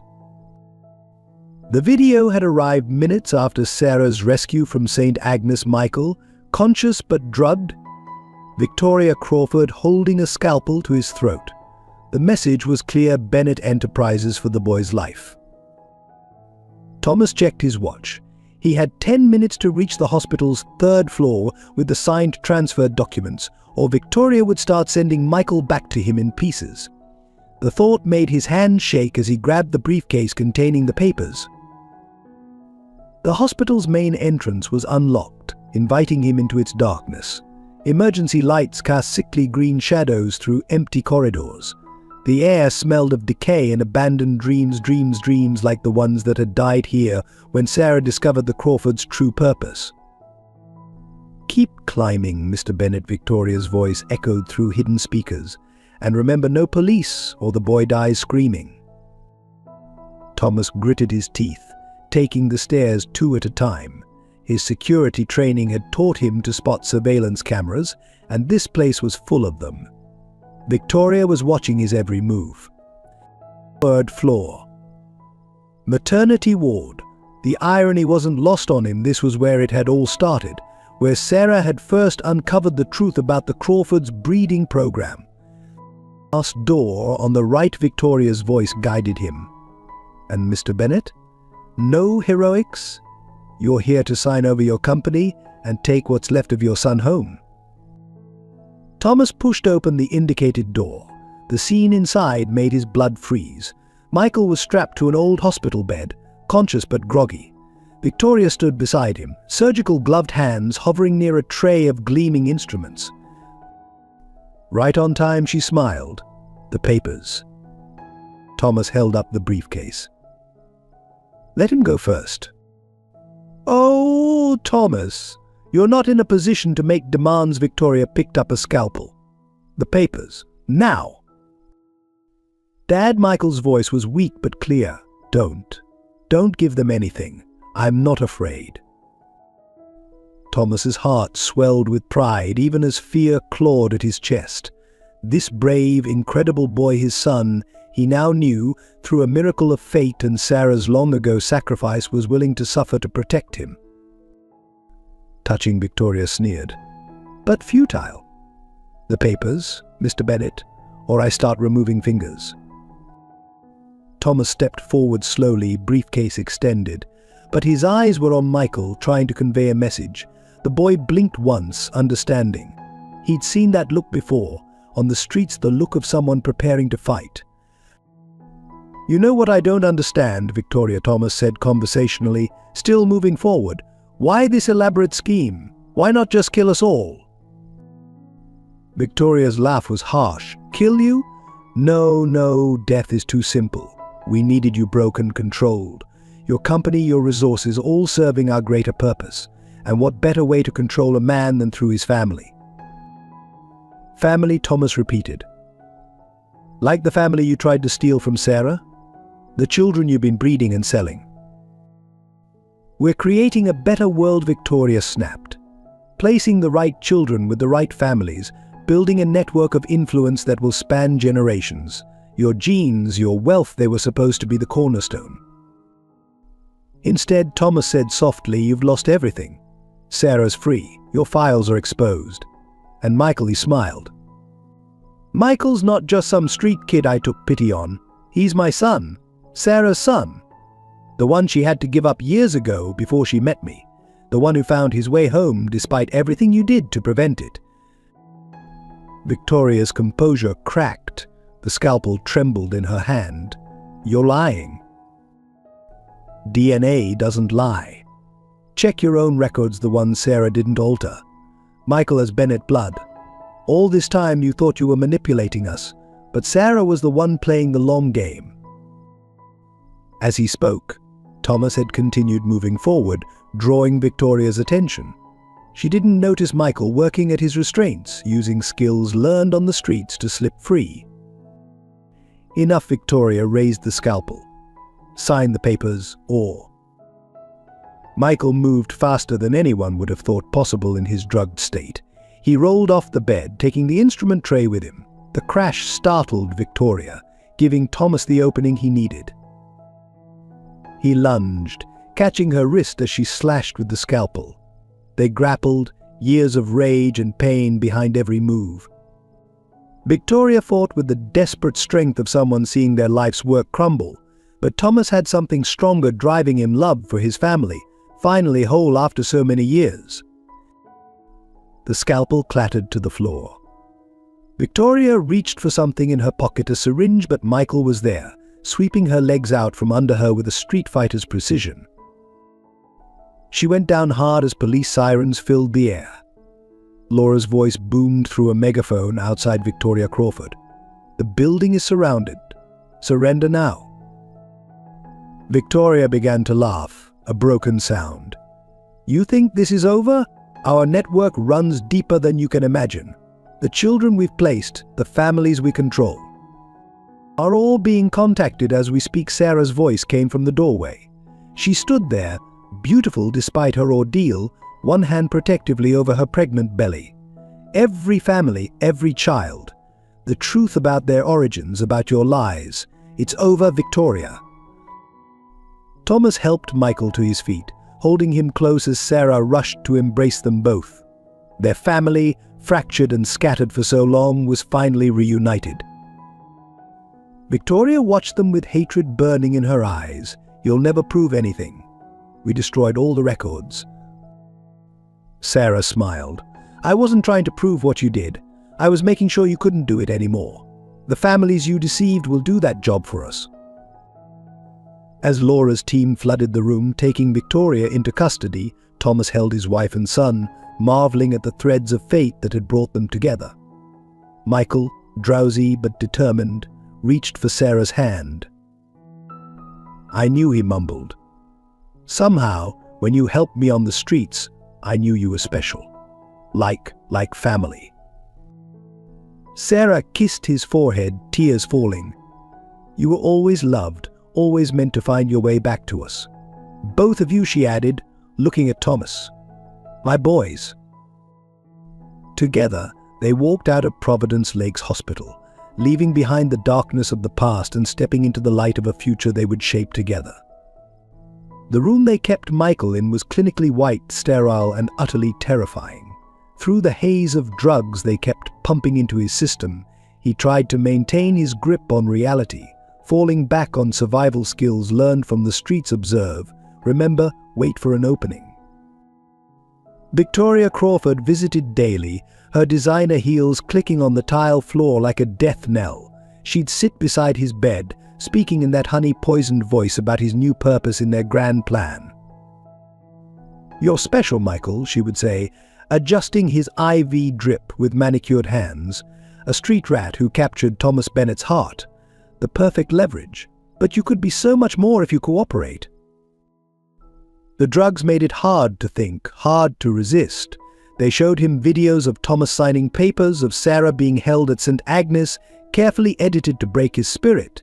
But Michael had learned early that hope was sometimes all you had, and he clung to it fiercely. "He'll come for me," Michael would mumble through cracked lips. "My dad will come." Victoria's response was always the same cold laugh. "Your dad? Oh, darling, Thomas Bennett stopped looking days ago. Signed everything over to us. You were just a charitable project to him, easily abandoned when the cost grew too high." But Michael knew better. He remembered the look in Thomas's eyes when he'd called him Dad for the first time, the genuine love that had grown between them. No amount of drugs could make him doubt that connection. The worst moments came at night. They'd lower the temperature in his room, making him shiver uncontrollably. Sleep deprivation, they called it, breaking down resistance through exhaustion. In those dark hours, Michael would recite street survival rules to himself, adding new ones for his current situation. Rule 1, they only win if you let them break you. Rule 2, remember who loves you. Rule 3, stay alert for any chance to escape. He catalogued everything: shift changes, the sounds of footsteps, the timing of medication doses. Even through the chemical fog, his street-honed instincts kept working, kept planning. The physical pain was bearable. He'd known worse on the streets. It was the psychological torture that cut deepest. Victoria would bring photographs of Thomas at charity events, smiling with other children. "See," she'd say, "already replaced you. That's what happens to street rats who dream too big." But Michael had seen genuine smiles and fake ones. He knew the difference between Thomas's public face and the real love they'd shared.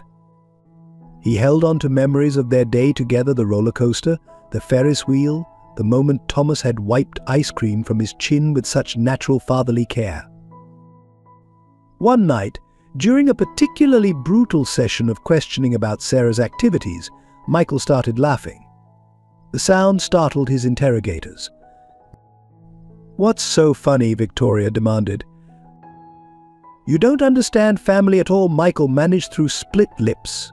"You think it's about control, about ownership, but it's about love. That's why you'll lose." The beating that followed was severe, but Michael barely felt it. He'd found a truth they couldn't touch, couldn't corrupt with their drugs and mind games. The days blurred together. They moved him between facilities, always one step ahead of the police. But they couldn't move him from his certainty that Thomas and Sarah would find him. That certainty became his anchor, keeping him sane through the worst moments. He learned to fake compliance, to appear more drugged than he was.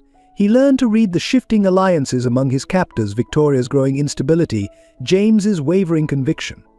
Most importantly, he learned that their perfect plan had cracks, and those cracks were widening. When rescue finally came, Michael was ready. Despite the drugs, despite the pain, he played his part perfectly. His street fighting skills, combined with Thomas's perfect timing, brought Victoria down. But the real victory wasn't physical, it was in knowing that he'd never broken, never stopped believing in his newfound family. Later, safe in the hospital with his real family around him, Michael would learn the full extent of his captivity's impact. The drugs would take time to leave his system, the trauma would require therapy, but none of that mattered compared to the triumph of keeping his spirit intact. "You were so brave," Sarah whispered, holding him close. "So strong." Michael looked at his parents, his real parents, brought together by fate and love and unshakable determination. "I had something worth being strong for," he replied. "I had family." In the quiet of the hospital room, with Michael finally sleeping peacefully under proper medical care, Sarah revealed the full story to Thomas. Her hands trembled as she held the complete journal she'd kept during her 5 years of captivity. "I found out I was pregnant the day before I discovered the truth about the Crawfords," she began, her voice soft to avoid waking Michael. "Not just pregnant carrying twins. I was so happy, ready to tell you everything. Then I found the files." Thomas took her hand, encouraging her to continue. The weight of 5 years of separation hung between them. They had been watching us for months, profiling our genetics, our influence, our wealth. The Crawfords didn't just want babies to sell, they wanted to create a network of perfectly placed children who would grow up to control key positions in society. Our twins would have been their crowning achievement. She paused, touching her stomach where their second child still grew. Victoria approached me at the hospital that day. She showed me proof of what they'd done to other mothers who refused them. Women who'd disappeared children who'd vanished into their system. Then she made her threat. Tears began falling as Sarah recalled that moment. She said they would take you down, destroy everything you'd built, unless I cooperated. But cooperation meant giving up our babies to their program, letting them place our children with families of their choosing, never knowing them. Thomas's grip on her hand tightened. "So you ran." "I ran, but I also started gathering evidence. Every placement, every illegal adoption, every genetic manipulation. I knew it would take years to build a case they couldn't escape. Years during which I couldn't contact you, couldn't risk them hurting you or our children." She turned to look at Michael's sleeping form. "Then I found him on the streets. This brave, beautiful boy with your determination and my heart. I didn't know then that he was the baby I'd given up years before, during my residency, but something in me recognized him." "Why didn't you tell him who you were?" Thomas asked gently. Sarah wiped away tears. "Because I knew the Crawfords were watching him, using him to track me. I could only help him in small ways, give him the locket, hope that somehow he would find his way to you. And he did, he saved your life." The weight of her sacrifice pressed down on them both. 5 years of isolation, of watching her family from afar, of carrying the burden of terrible knowledge alone. "The hardest part," she whispered, "was seeing you both suffering and not being able to reach out. Watching you withdraw into yourself, Thomas. Seeing Michael struggle on the streets. Every day I wanted to run to you both. But I knew if I did, the Crawfords would destroy everything." Thomas pulled her into his arms, careful of her pregnant belly. "You sacrificed everything to protect us, to expose their crimes." "I sacrificed years with my family," Sarah corrected, her voice breaking. "Years we can never get back. Michael's childhood, your happiness, our life together. Was it worth it?" As if in answer, Michael stirred in his sleep, mumbling, "Mum, Dad." Sarah moved to his bedside, smoothing his hair back. "Yes, sweetheart, we're here." "Not going anywhere?" he asked drowsily, still affected by the medication. "Never again," Sarah promised, her voice firm despite her tears. "We're staying right here." After Michael drifted back to sleep, Sarah turned to Thomas. "The Crawfords' network is exposed now. Their perfect families are learning the truth. But the cost. The cost was high," Thomas acknowledged. "But look what we gained. Our son found his way home. Our second child will be born into freedom. And you, Sarah, you didn't just save our family. You saved countless others from the Crawfords' manipulation." Sarah leaned into his embrace, watching Michael sleep. "I kept telling myself that every day in that place, that the pain would be worth it if I could just protect our children, expose the truth, find my way back to you." "You did more than find your way back," Thomas murmured. "You brought our whole family together. Michael, you, our unborn child, we're all here because you were strong enough to make that impossible choice 5 years ago." Sarah placed her hand over his on her stomach, feeling their baby kick. "No more impossible choices," she said softly. "From now on, we make our decisions together as a family." They stayed like that through the night, watching over their sleeping son, united at last after years of sacrifice and separation. The price of their reunion had been steep, but as Sarah had known all along, family was worth any cost. In the days following their reunion, Thomas Bennett wrestled with the weight of decisions that had brought them to this point. Each night, after Sarah and Michael had fallen asleep, he would stand at the hospital window, watching the city lights and replaying every moment that had led them here. His corporate empire was in shambles. The transfer documents he'd signed under duress, though now legally void, had exposed vulnerabilities in Bennett enterprises that competitors were eager to exploit. Board members were jumping ship, stocks were plummeting, and 5 generations of family business teetered on the brink of collapse. Mr. Bennett Robert arrived each morning with fresh reports of damage, each worse than the last. "The Asian markets are pulling out. We're looking at losses in the billions." But Thomas found he couldn't focus on the numbers anymore. His attention kept drifting to Michael's hospital bed, where his son was slowly recovering from his ordeal, or to Sarah, whose strength through 5 years of captivity humbled him. "Let it fall," he said finally, surprising both Robert and himself. "The money, the company, the Bennett legacy, none of it matters compared to what I nearly lost." The decision wasn't easy. Thomas had been raised to believe that the family business was sacred, that maintaining and growing their wealth was his primary purpose. His own father would have been appalled at his willingness to let it all slip away. Late one night, as he grappled with the implications of his choice, Sarah found him in the hospital chapel. She didn't speak, just took his hand and waited. "I should be fighting harder to save the company," he confessed. "It's what a Bennett would do." Sarah squeezed his hand. "You are fighting for what matters most. The company can be rebuilt. Family can't." The truth of those words struck deep. Thomas remembered the years after Sarah's disappearance, when he'd thrown himself into work, using wealth as a shield against pain. How hollow that existence had been until Michael had crashed into his life, teaching him what really mattered. The next morning, Thomas called an emergency board meeting from Michael's hospital room. His son watched with curious eyes as Thomas addressed the assembled executives via video conference. "Gentlemen," Thomas began, "Bennett Enterprises was founded on the principle of building lasting value. For years, I thought that meant financial value. I was wrong." He outlined his plans, selling off non-essential assets, restructuring the company around its charitable foundation, focusing on projects that helped families like Michael had once been. The board was stunned. "You're talking about dismantling an empire," one director protested. "Your father's legacy." "My father's legacy was about more than money," Thomas interrupted. "It was about family. about doing what's right, no matter the cost.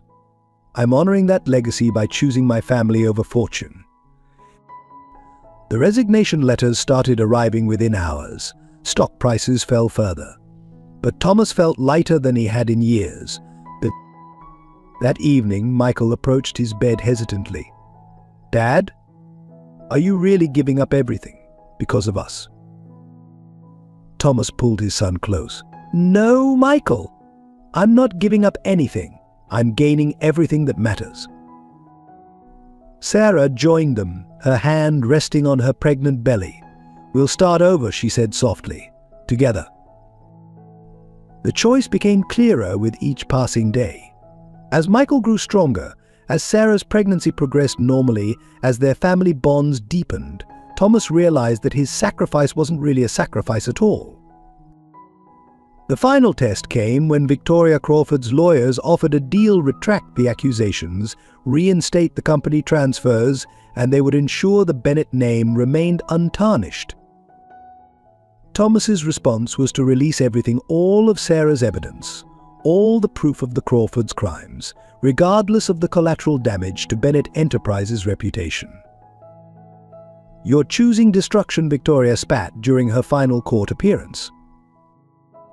"No," Thomas replied calmly. "I'm choosing truth. I'm choosing family. Something you never understood." Later, holding Michael and Sarah close, watching the sun set on the empire he'd once thought defined him, Thomas Bennett finally understood what real wealth looked like. It wasn't in bank accounts or stock portfolios. It was in his son's recovering smile, his wife's unwavering strength, and the future they would build together. "No regrets?" Sarah asked softly. Thomas looked at his family, the family he'd nearly lost to greed and ambition, and smiled. "Not one." The Bennett fortune might be gone, but the Bennett family was stronger than ever, and that, Thomas knew, was worth any price. The courtroom fell silent as Detective Laura Martinez took the stand, her evidence files spread before her like a roadmap of corruption. Victoria and James Crawford sat at the defense table, their polished appearances already beginning to crack under the weight of revelations. "Detective Martinez," the prosecutor began, "please tell the court what you discovered at Providence Lakes Hospital." Laura opened the first file, her voice steady. "We found records of 47 forced adoptions over a 5-year period. Pregnant women were coerced, threatened, or drugged into giving up their babies. These children were then placed with families chosen by the Crawfords, not based on suitability, but on potential for future influence. Photographs appeared on the courtroom screens, hidden rooms at the hospital, detailed genetic profiles, massive financial transfers. The systematic nature of the Crawfords' operation became horrifyingly clear. The Crawfords weren't running an adoption agency," Laura continued.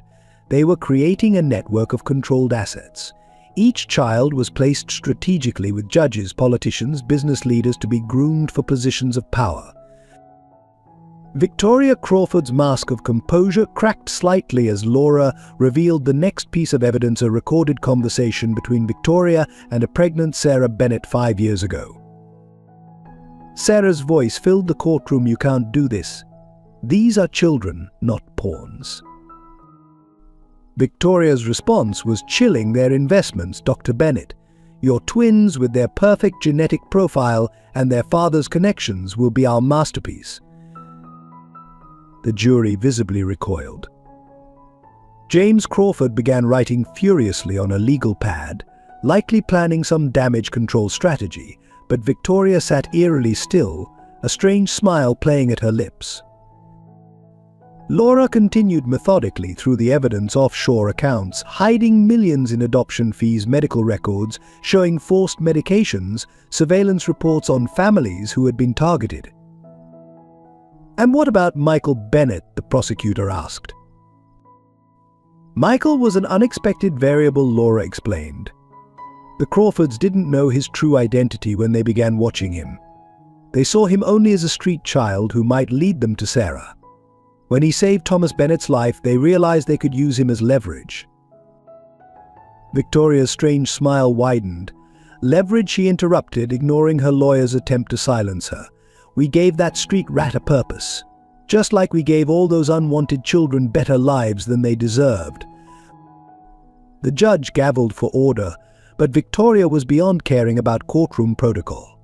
Years of careful manipulation were unraveling, and with them, her carefully maintained facade. You self-righteous fools, she spat. We were building something magnificent.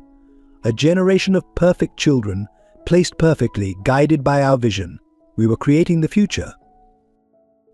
You were trafficking human beings, Laura corrected calmly. Using children as commodities, destroying families for profit and power.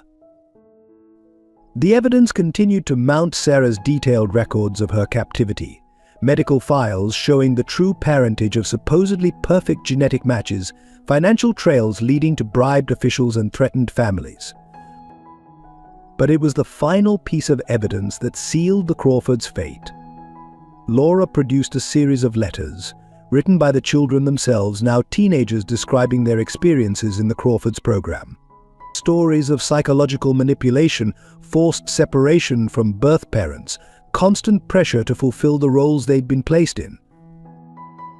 As the letters were read aloud, Victoria's composure finally shattered completely. They should be grateful, she screamed. We gave them everything. No, Laura responded quietly. You took everything from them. Their choices, their true families, their freedom to be anything other than what you planned. The courtroom erupted into chaos as Victoria lunged across the table, years of controlled ambition dissolving into raw fury. As she was restrained, her carefully constructed world of influence and control crumbled around her, leaving only the truth exposed in its harsh light. The Crawfords' conspiracy was finally laid bare, and with it the full scope of their twisted vision for a future they would never now control. In the hospital's private family room, Sarah finally shared the complete story of her separation, her voice steady despite the pain of remembrance. Thomas and Michael sat close, their presence giving her strength to reveal the darkest moments of her ordeal. It started with a routine prenatal check at Providence Lakes. Sarah began, her hand absently touching her pregnant belly.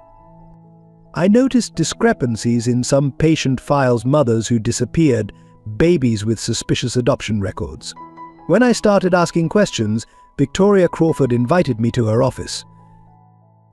Thomas squeezed her hand as she continued. She showed me photographs first. You, Thomas, at business meetings, at home, even sleeping. They'd been watching us for months. Then she brought out the threats, evidence they'd manufactured of medical malpractice, enough to destroy my career. Michael leaned closer, his street-learned instincts recognizing the familiar pattern of powerful people exploiting the vulnerable. Sarah reached out to stroke his hair, drawing comfort from the contact. But I could have fought those accusations, Sarah continued. What broke me was when Victoria revealed their true plan. They hadn't chosen us just for our genes or your wealth, Thomas. They wanted our children because of what you'd become if you lost us. The revelation hung heavy in the air. Thomas's voice was hoarse when he spoke. They wanted me broken. Sarah nodded. A broken man running a powerful company, easily manipulated through hope of finding his family. Victoria explained it all with such pride, how they'd use your resources, your connections, all while dangling the possibility of reunion just out of reach. So you ran, Michael said softly. To protect Dad. To protect both of you, Sarah corrected. I knew if I stayed, they'd take our babies, place them with families under their control. And you, Thomas, they would have destroyed you slowly, feeding you false leads, watching you tear yourself apart, searching for us. Tears finally broke through her composure. The hardest part wasn't leaving, it was staying away. Watching you suffer, Thomas, seeing you withdraw into yourself. Then finding Michael on the streets, recognizing my firstborn son but not daring to reveal myself for fear of the Crawfords finding him too. Thomas pulled her close, his own tears falling. You sacrificed everything to protect us. Not everything, Sarah whispered. I never lost hope. I knew someday Michael would find you, that his heart would break through your walls. I knew you'd recognize the locket, start asking questions. I just had to stay hidden long enough to gather evidence, to ensure when the truth came out, the Crawfords couldn't escape justice. Michael touched the locket he still wore. You planned it all? Me saving Dad? Sarah smiled through her tears. No, sweetheart. That was fate, or perhaps just your innate goodness. The same goodness that helped you survive the streets without becoming hard, that made you risk your life for a stranger. But why 5 years, Thomas asked. Why wait so long? Because I needed their network to grow complacent, to place enough children that when the truth came out, their whole system would collapse. Each child they placed thinking they were building their empire was actually a piece of evidence against them. The full weight of her sacrifice, her strategic patience, her lonely vigil settled over them. 5 years of separation, of watching her family suffer, all to ensure when justice finally came, it would be complete. No more separations, Thomas declared firmly. No more sacrifices. From now on, we face everything together. Sarah looked at her reunited family, Thomas, strong yet gentle Michael, wise beyond his years, their unborn child, growing safely beneath her heart. The price of protecting them had been enormous, but seeing them together, she knew she would pay it again if necessary. Together, she agreed, holding them close. Always together. The day of the Crawford sentencing drew a crowd that filled the courthouse steps. Families who had been torn apart by their schemes stood shoulder to shoulder with adopted children discovering their true histories. Among them, Thomas Bennett held Sarah's hand on one side and Michael's on the other, their unity a testament to love's triumph over manipulation. Father O'Connor, who had sheltered so many of the street children affected by the Crawfords' actions, addressed the gathering. Today isn't just about punishment, he declared, it's about healing. About recognizing that family isn't defined by genetics or social status, but by love and choice. Inside the courtroom, Judge Parker prepared to deliver his verdict. Victoria and James Crawford sat expressionless as he began speaking. In 30 years on this bench, I have rarely seen such calculated cruelty masked as benevolence, he stated. You didn't just traffic in children, you trafficked in hope, in dreams, in the fundamental human desire for family. The sentences were severe, 30 years each, no possibility of parole. But the judge wasn't finished. He ordered the Crawford Foundation's assets liquidated, the funds to be used for a new organization dedicated to reuniting families and supporting children in need. As Victoria was led away, she turned to face the Bennett family one last time. We gave those children better lives, she insisted. We gave them purpose. No, Michael spoke up, his voice clear and strong. You gave them chains. Family gives purpose. Love gives purpose. I learned that on the streets, watching people with nothing share everything they had. The community's response to the verdict was immediate and overwhelming. Families affected by the Crawford scheme began connecting, sharing stories, offering support. The network they created wasn't built on manipulation and control, but on understanding and compassion. Dr. Emily Watson offered her clinic as a center for DNA testing and family reunification. Sarah showed us that medicine should heal families, not tear them apart, she announced, establishing a program to help adopted children explore their histories safely and ethically. Detective Laura Martinez worked with Robert Sullivan to create a task force dedicated to preventing similar schemes. The Crawfords aren't the only ones who tried to commodify family, she explained.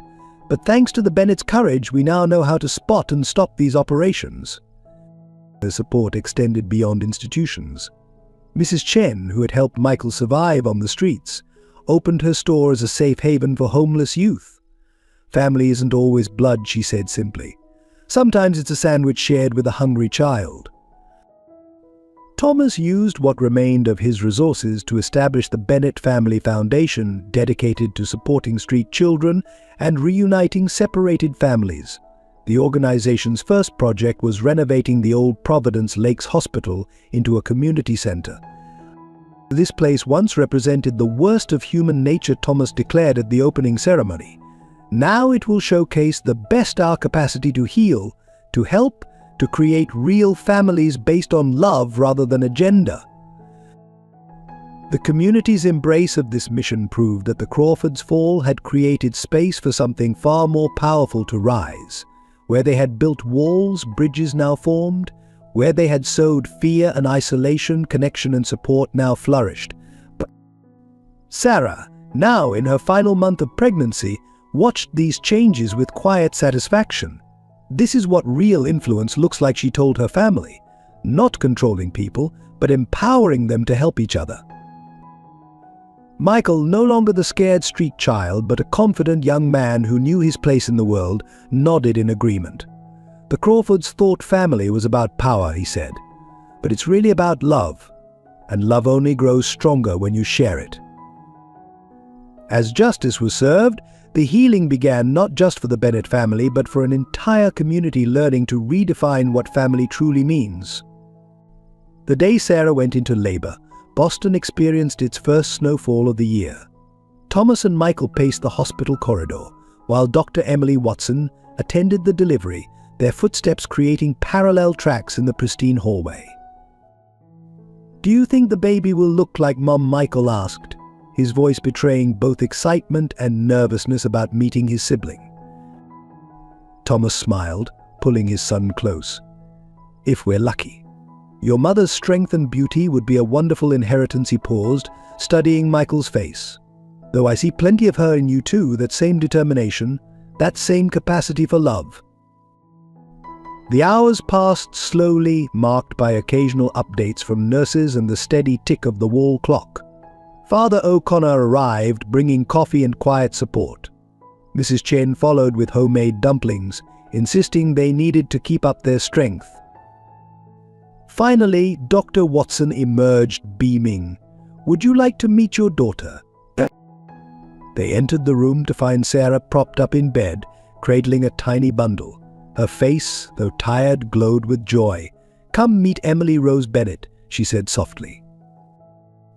Michael approached the bed cautiously, peering at his baby sister's face. The infant's eyes opened, startlingly blue like his own, and fixed on him with surprising intensity. "Hi, Emily," he whispered. "I'm your big brother. I've been waiting a long time to meet you." Sarah shifted the baby so Michael could hold her, teaching him how to support her head. The moment the child settled into his arms, something profound passed between them, a connection that transcended the years of separation and pain.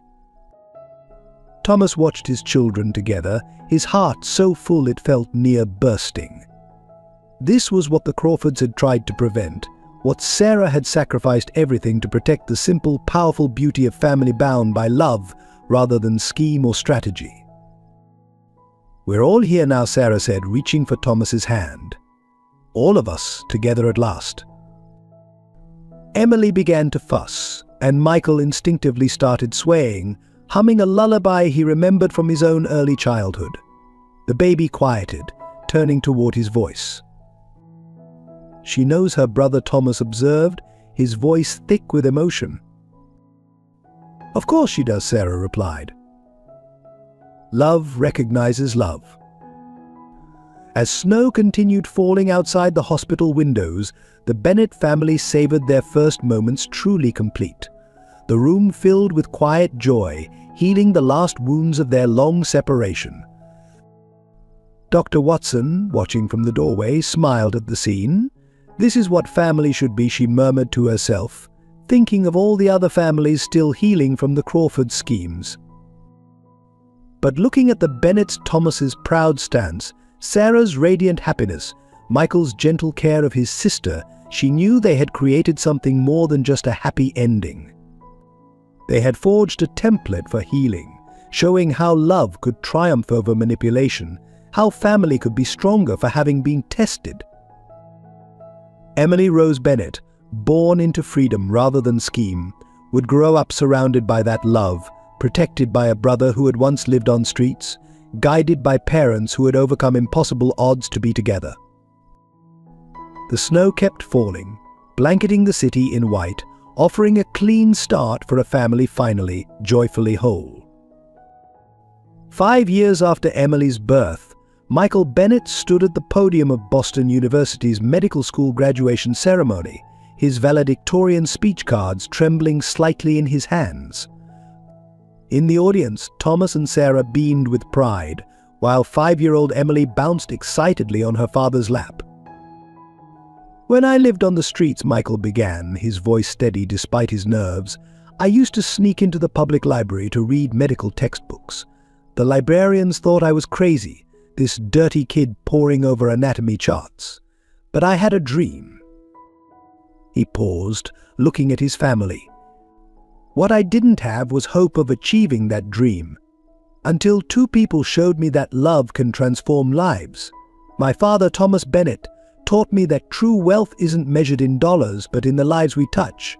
My mother, Sarah Bennett, showed me that healing isn't just about medicine, it's about fighting for what's right." The audience sat captivated as Michael shared his journey from street child to medical student. He spoke of the free clinic he'd helped establish in his old neighborhood, where Mrs. Chen still handed out sandwiches to hungry kids. He talked about the scholarship program the Bennett Family Foundation had created for homeless youth pursuing medical careers. "Today, as I become Dr. Michael Bennett," he continued, "I'm not just fulfilling my own dream. I'm carrying forward a legacy of healing not just bodies, but families and communities." In the front row, Sarah wiped away tears of joy. Thomas held Emily close, remembering the scared boy who'd saved his life on a rainy night, now transformed into a confident young doctor. Emily waved her hand-drawn sign, "My big brother saves lives." After the ceremony, as they celebrated at home, Michael showed Emily's new white coat. "Want to hear my heart, squirt?" he asked, letting her play with his stethoscope. "Will you be fixing people like Mommy does?" Emily asked, her blue eyes serious. "Something like that," Michael smiled. "But more than that, I'll be helping kids who are like I used to be, scared and alone, needing more than just medical care." Thomas watched his children together, marveling at how far they'd come. The street-smart boy who'd once dumpster dived for food was now a doctor, while his baby sister grew up knowing only love and security. Sarah joined them, wrapping her arms around her family. "You did it, sweetheart," she said to Michael. "You turned pain into purpose." "We did it," Michael corrected. "All of us." Together he looked around their home, modest compared to the mansion they'd once lived in, but filled with more love than any palace could hold. The Bennett Family Foundation's work continued, transforming lives just as Michael's had been transformed. But perhaps their greatest achievement was simpler. They had proven that family, real family, could grow from the most unlikely beginnings. As evening fell, the Bennetts gathered in their backyard, sharing stories and dreams. Emily fell asleep in Michael's arms, trustingly certain of her place in the world. Looking at his sister, Michael silently renewed his promise to help other children find the same security, the same love that had saved him. His dream had become reality, but more importantly, it had become a bridge for others to follow. 10 years after the Crawfords' conviction, the Bennett Family Foundation hosted a gala celebrating a decade of transforming lives. The old Providence Lakes Hospital, now the Bennett Community Center, was filled with families whose lives had been touched by their work. Thomas, his hair now fully silver, stood at the podium beside Sarah, who remained as passionate as ever about helping others.